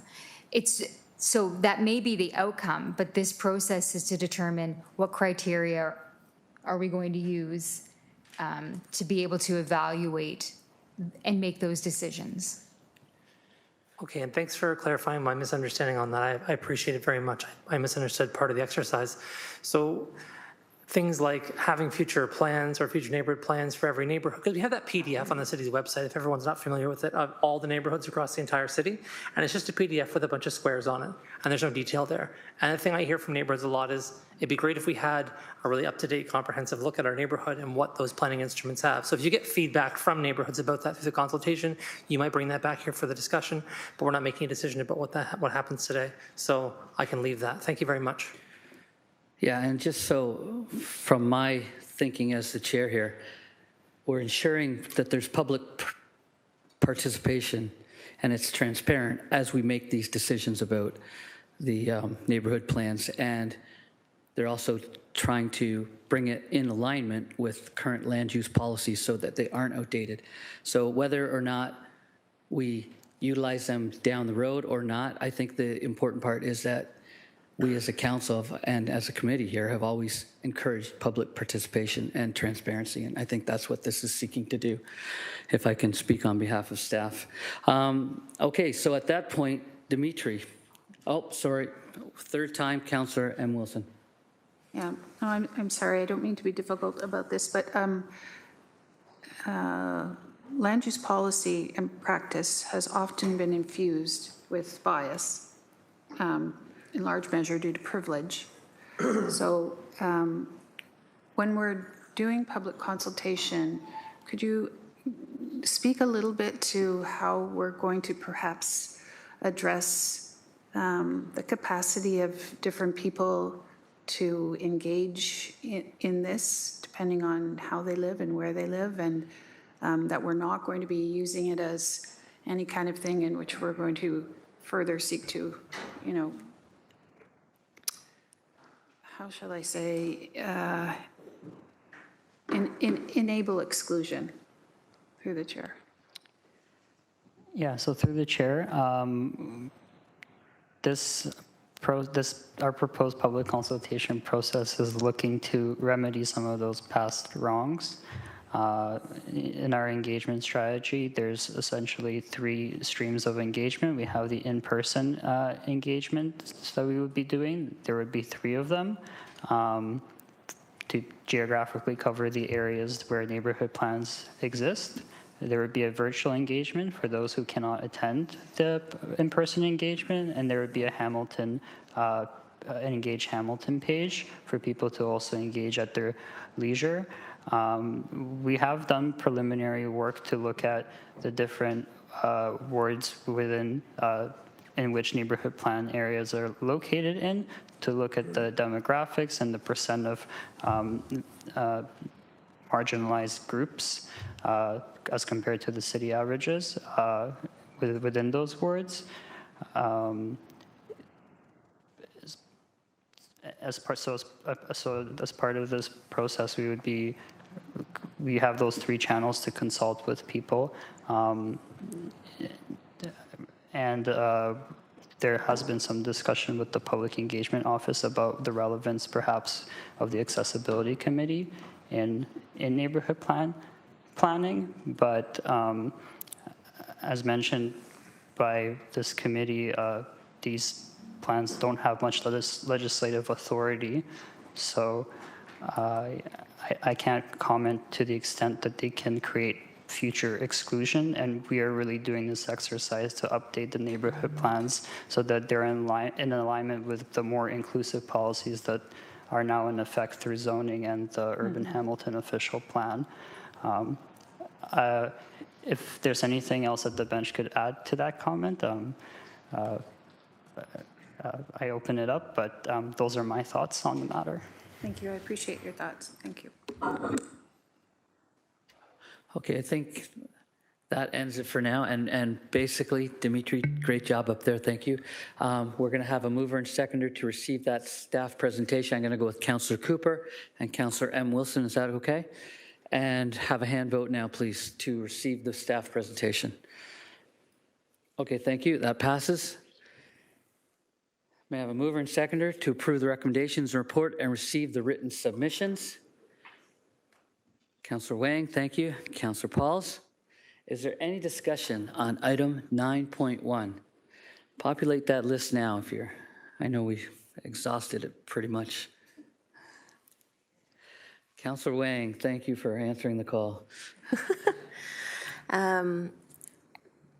I'm torn on this because it just kind of feels like from our conversation that this is not necessarily a statutory tool. I know that it is helpful in some instances, but not in most. In Ward 4, there are only 5 neighborhood plans, of which they are in the very established urban neighborhoods that don't at all will not see any type of new development or anything like that. So for me, the Ward 4, there's no value in doing that engagement in Ward 4. So this is where I'm extremely torn, Chair, on this. This is a significant amount of staff time and resources to go out to educate a public, again, in Ward 4, where we will not see any value or benefit in this work. So for me, I think I'm going to be voting this down because there's no reason, I don't see a value or benefit for Ward 4 residents here. Thank you. Thank you, Councillor Wang. Any other comments? Okay. We have our mover and seconder. Well, if there's no more discussion, let's indicate whether each scribe vote now, whether we support this ongoing process or not.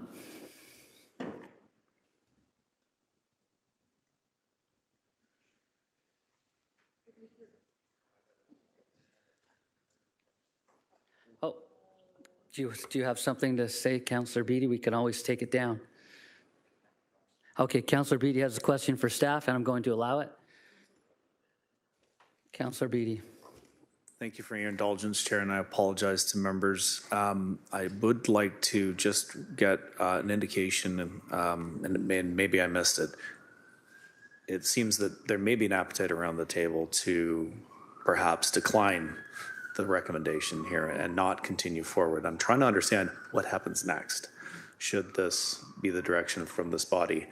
What would staff do next? Where would this lead us? I think that that's an important key consideration before our votes are registered. Great question. Go ahead.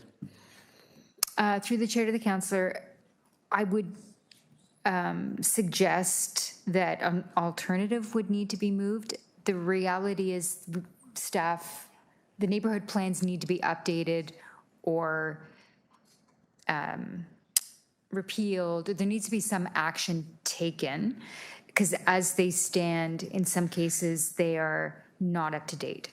So the alternatives lay out options that exclude the public consultation, that staff would just be directed to amend the neighborhood plans to comply with the official plan. So it would be more of a staff level exercise in developing our own criteria to do that evaluation as opposed to engaging with the community. But there needs to be some direction in terms of how do we proceed with these neighborhood plans.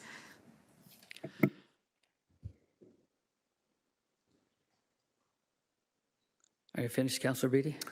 Thank you. So in the absence of that direction, then there is no direction. So staff just kind of stop and await further direction from this body. And so I'm not sure if we've considered moving an alternative or something like that.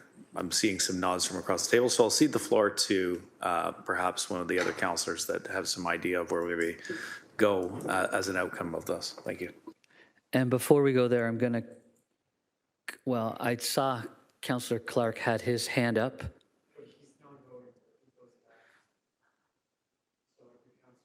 Okay, so we'll go to Councillor Wilson. Councillor M. Wilson. Thank you to Councillor Beattie for his question. On the methodology and to Councillor Wang's point about established neighborhoods that, to use the example that the chief planner was brought to the table, all the road networks are fully established. Was there any consideration in your methodology of doing a preliminary assessment of in those very urban places, perhaps we know with great certainty that the neighborhood plan is dated and in its present circumstance and given the circumstances just wouldn't make sense to have, and then to perhaps divert your efforts to, I'm all in for the planning education piece and for delivering a product which enables people to see their neighborhood and the active plans that are that are active there. But it just seems like that is a product at the very end, as opposed to something perhaps that could be done in another way, shape, or form, and or the methodology of all the neighborhood plans could be further culled. Just, that's my question on the methodology. Thank you.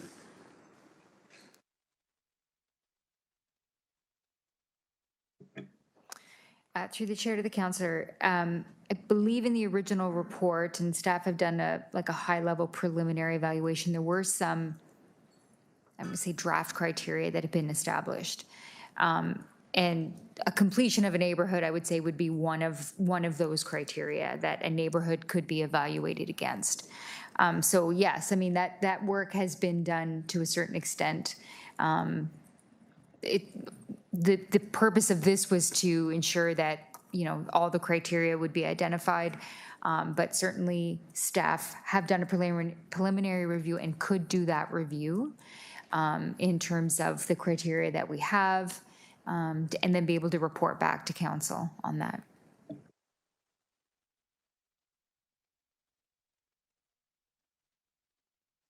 Thank you, Councillor. We're going to go to first-time speaker on this, Councillor Cretch. Well, probably like 11th time speaker, but anyway, kidding. I want to put forward number 2 as the option here, the alternative, and I want to speak to why that is. Based on the alternatives in front of us, number 1 seems like what would happen is if we did that, then staff would not be able to align the current official plan policies or other council-approved plans and strategies with neighborhood plans. So it would be kind of a mess, basically. We'd be left with a bunch of things that weren't aligned with currently. Option 2, which I think makes the most sense, is that it allows for a public process, but just not a public process in every single plan. So where there are secondary plans already, right, or where there are areas where there are already more mature instruments, I guess is a way of putting it, we wouldn't be looking at those specific plans. What will be left would be, so my question to staff is that my basic understanding is that if we went with option 2, we would take the plans out of there that already have secondary plans that are way outdated. We'd be left with a group of plans to consult on that would more meaningfully require some public impact and some updates. Is that right? Through the chair, yes, that was the intent of that second alternative. I think that's what I'm hearing my colleagues saying basically is we don't want to do a ton of extra work and be asking the public to go and consult on things that have no meaning. This would allow staff to go ahead, update those plans to meet the secondary plans, take those out that we don't need, and then engage in the ones where there's meaningful work to be done. So I'm going to put that forward and probably need a seconder, but that's seemingly will solve it. And Councillor Beatty's going to second that, solve the problem we're all having.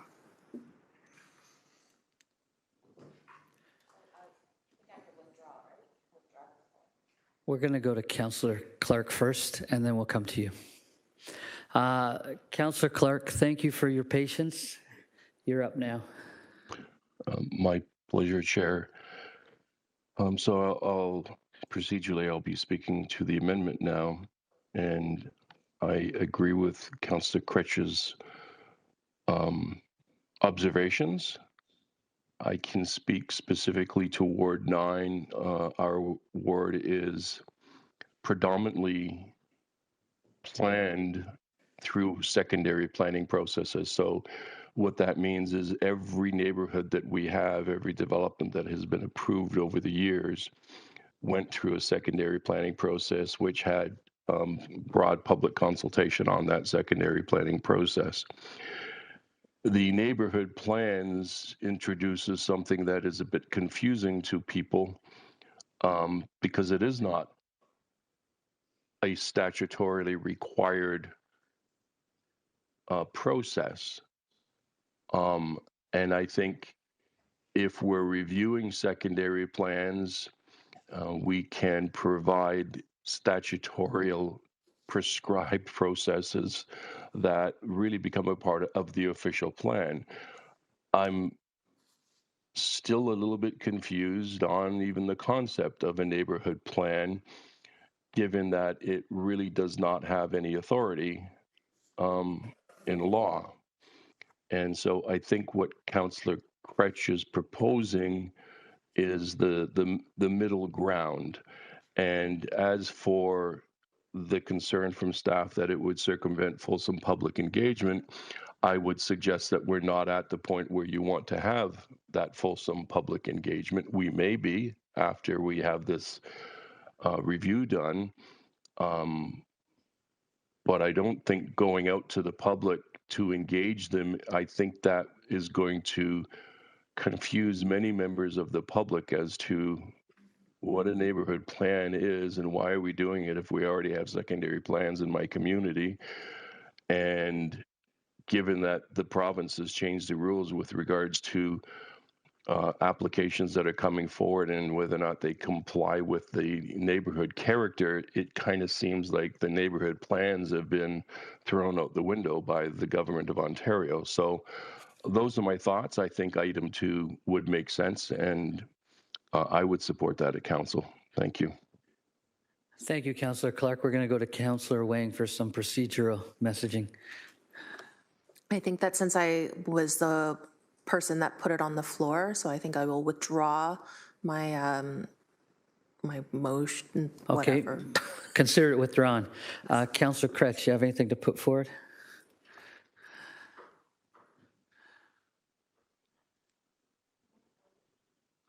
At the sake of repetition, alternative 2 seconded by Councillor Beatty. Okay, thank you, Councillor Beatty. So at this point, now that we have some direction for staff, please indicate, is it? Hold on a sec. Councillor A. Wilson, sorry. Go ahead, Alex. Sorry, I hope this is a simple question, Chair. Could staff just explain what's going to happen to the neighborhood plans in areas where there's not a secondary plan under alternative 2? Do they still need updating? It just seems like that gets the plans fixed where we want to update them. Is this also just effectively walking away from those other plans? I'm just looking for clarity on what's happening with those ones where there's not a corresponding secondary plan. Through the chair to the councillor, I think the intent of alternative 2 would be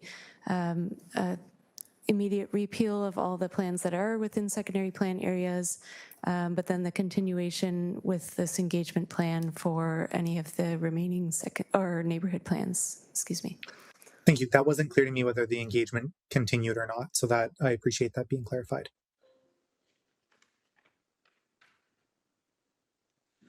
Okay, at this point, I'm not seeing anybody else. We have I guess we have an alternative number 2 on the floor. There's no more discussion. Please indicate your e-scribe vote now.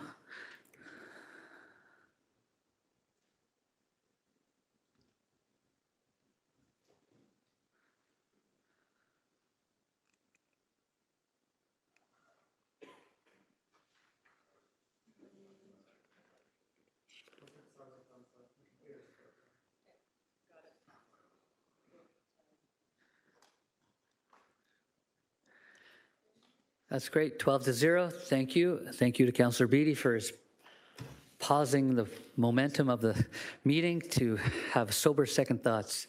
Okay, I think we're on to 9.2. PED 26095, request for direction to proceed with appeal of committee adjustment decision to approve consent to sever application B25087 for lands located at 117 Loudon Avenue in Ancaster. This is in Ward 12. So may I have a mover and seconder to put it on the floor? Thank you. And I was coming to you. Councillor Cassar, I'm very conscientious of people's wards and where things happen. Okay, and we'll have a seconder, Councillor Cooper. And anyone wishing to speak to this item? Councillor Cassar is first up. Yeah, thank you, Chair. I'm supportive of the staff recommendation here and just thought it might be good to get on the public record for staff to express the reason for the recommendation to appeal and specifically the 3 conditions that were not required by the COA for this application and why those conditions are important to staff. Thank you.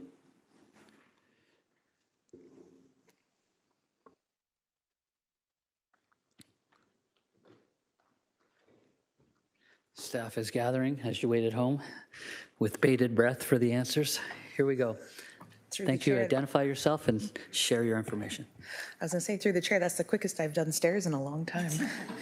Jennifer Caterino, Area Planning Manager for the West Development Team. And hopefully, Councillor Kazar, I'll answer your question.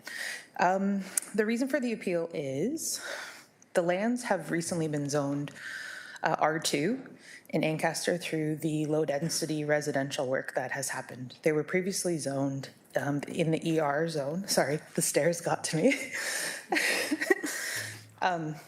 Previously zoned ER zone in Ancaster, and there's a bit of history in the ER zones in Ancaster in terms of severances. So there was a number of concerns regarding lot drainage and grading, stormwater, there are flooding concerns. So when the zone changed R2, our staff still consider those grading and drainage issues on the properties when people consider consent applications.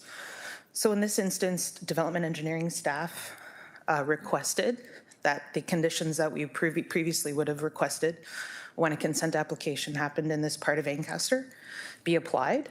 The Committee of Adjustment did not apply those to the approval.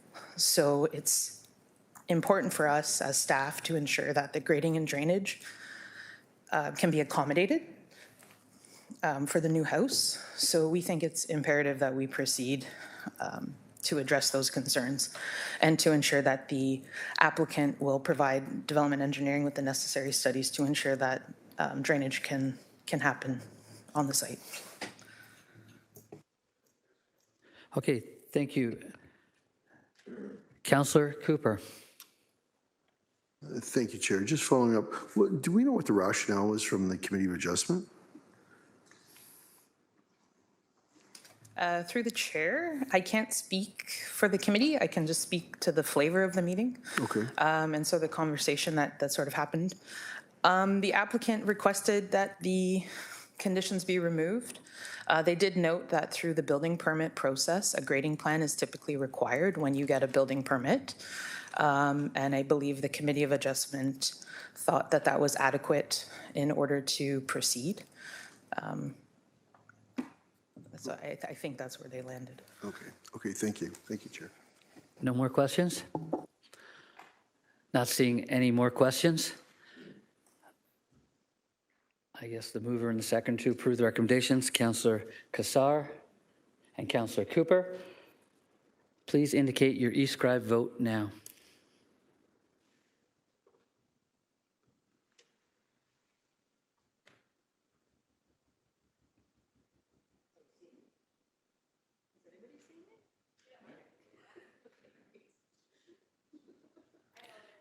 It was up and it was fast, uncharacteristically. That carries 12-0. Item 9.3 has been deferred. We're on to item 9.4, HMHC 26004, Hamilton Municipal Heritage Committee minutes dated April 17th, 2026. May I have a mover and seconder, Councillor Kretsch and Councillor Cassar, to approve the recommendations that are contained in the report. And are there any discussions at this time? Not seeing any? Okay, please indicate your e-scribe vote now. We're good. We're good.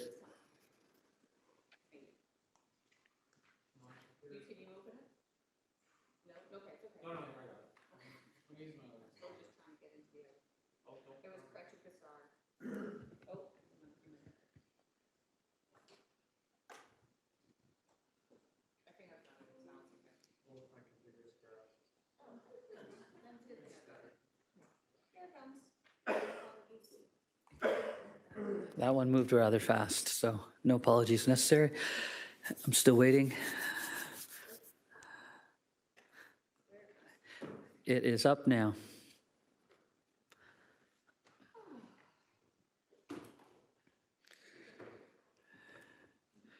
The Heritage Committee minutes have been, as we wait.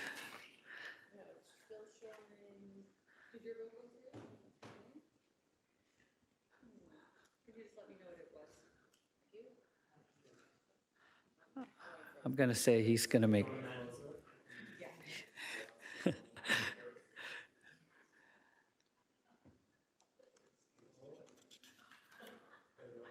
Okay, working out the robots. We have it at 12-0. Thank you. The Municipal Heritage minutes carried. We are on to motions. 10.1, infill cost recovery from public damage. Councillor M. Wilson, please introduce your motion and your seconder.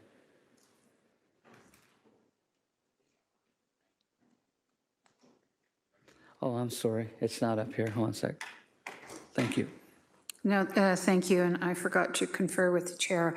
I can withdraw this motion. I found out that there was direction given in previous years, but that the bylaw to enact the direction hadn't been exercised. And I've received a commitment that staff will be initiating the necessary amendments to the bylaw by year's end to ensure that when development takes place on an infill basis and there's damage to the public realm, that we will recover the cost of that damage. Thank you.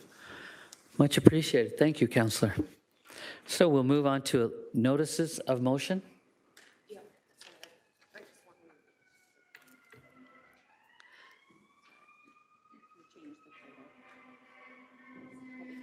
Okay, so 11.1, public participation in land use planning process.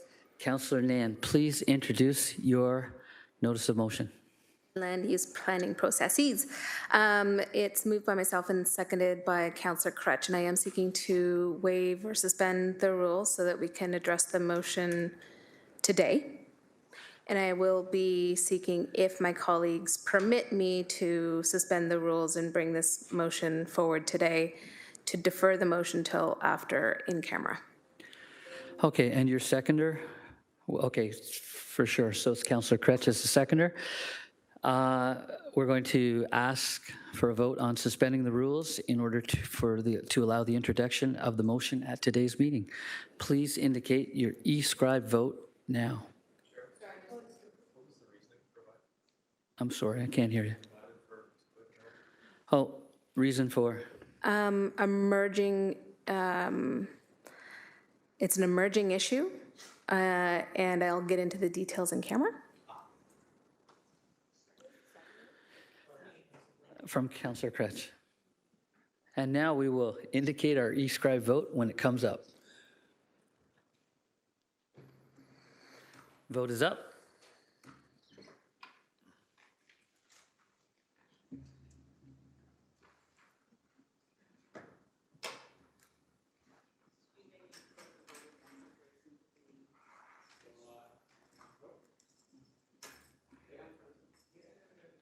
Okay, that carries 12-0.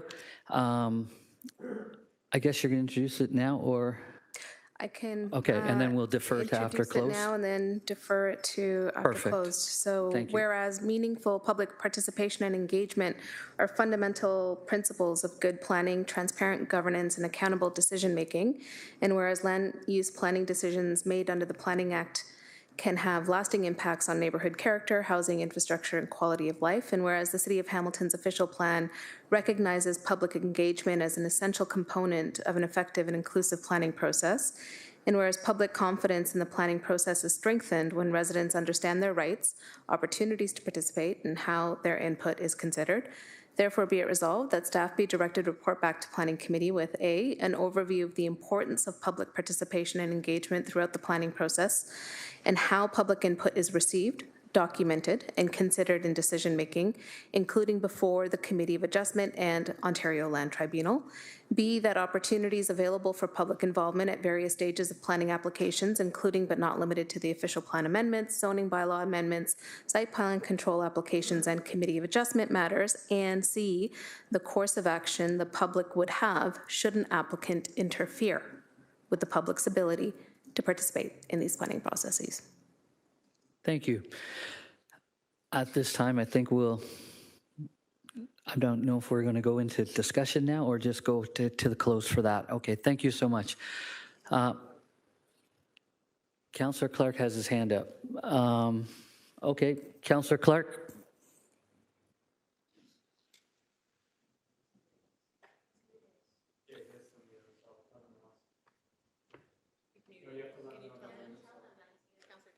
Councillor Clark, you are muted, sorry. Sorry, Chair, I might have missed the motion to include this in camera, and that may be a separate motion that you're bringing later on. But I'm intrigued by the motion enough that I would like to hear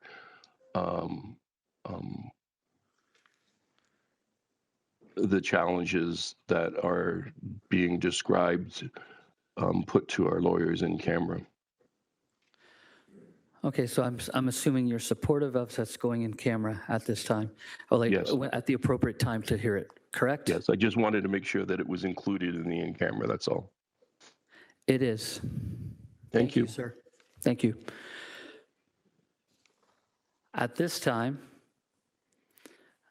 committee is going to go into closed session for items 12.1, 12.2, and this item as well. Do we need a, okay. Go ahead, Councillor Nan. I'm still figuring this out. Yeah, and I apologize. I think we're all conferring on making sure that we're procedurally correct and that we are stating a reason to go into camera. So from that perspective, maybe seeking a little bit of support from clerk that seeking to go into camera in order to get legal advice. Thank you. Advice that is privilege to solicitor-client privilege, I believe it was something along those, almost. One extra privilege in there, but aside from that, yes. Thank you. I just And do we require a motion to do that, or is that, do we just go into it? Okay, thank you. So that's stated publicly. So now we have the reasoning why we're going to go into close for that particular issue. We also are going to close for a few other issues. So at this point, do we vote to go into closed? Oh, page 15. Does the committee wish to go into closed session? Yes. If yes, may I please have a mover and seconder to move into the closed session for items 12.1, 12.2, and Councillor Nan's motion. Councillor Wang, Councillor Nan, pursuant to subsection 9.3, subsections E, F, and K of the city's procedural bylaw 12-021 as amended, and section 2392, subsections E, F, and K of the Ontario Municipals Act 2001 as amended, as the subject matter pertains to litigation or potential litigation, including matters before administrative tribunals affecting the municipality or local board, advice that is subject to the solicitor-client privilege, including communications necessary for that purpose, and a position, plan, procedure, criteria, or instruction to be applied to any negotiations carried on or to be carried on by or on behalf of the municipality or local board. Please indicate your hand vote now. I see mine. I see everybody's. Thank you. We're going in. Members of the public, the meeting will continue following the closed session portion of the meeting. When you see the members of committee rejoin the meeting, the committee will wait up to 5 minutes upon reconvening an open session before proceeding with the meeting to provide members of the public and the media to return. Thank you.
Welcome back from closed session.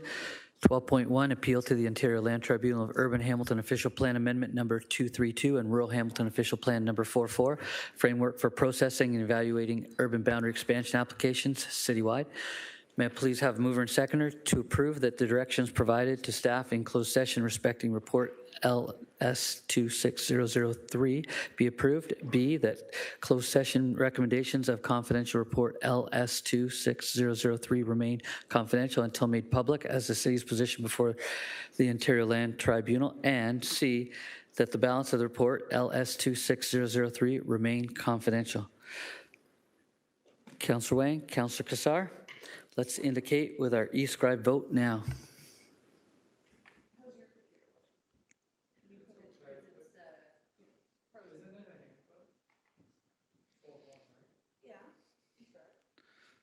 The robots.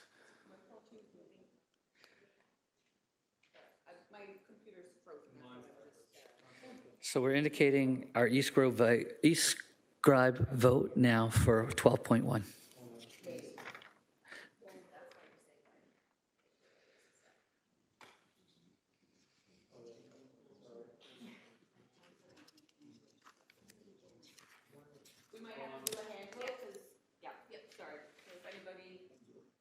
We're doing a hand vote, Councillor Francis. Okay, that's looks like it's unanimous.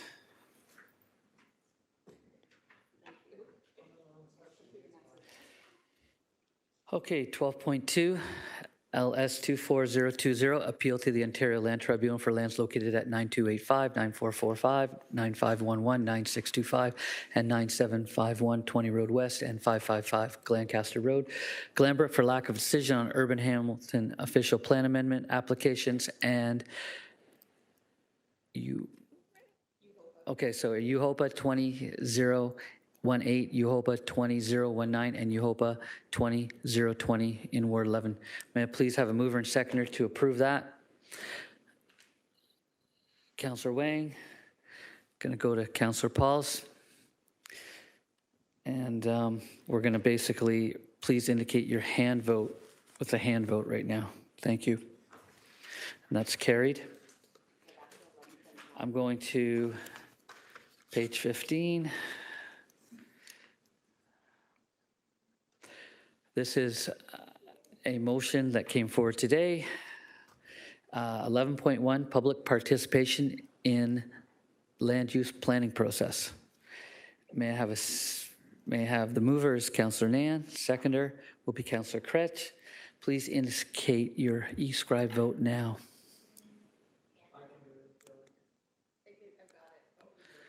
Okay, the vote is up.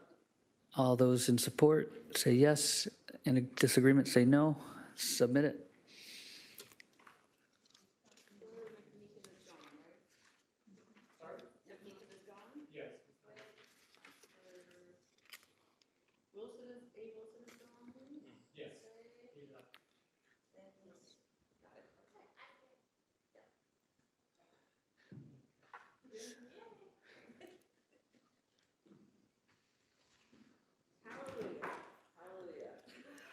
Oh, we're waiting for the vote to come up.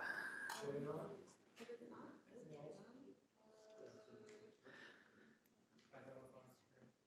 so weird. I don't know. It closed down for me as a 10-0. Was it 10-0? Yeah. Okay, so the computer froze, but it was indicated by the clerk that that vote passed 10-0. At this time, it's adjournment time. It's 4:14. There being no further business, we are adjourned. Somewhat.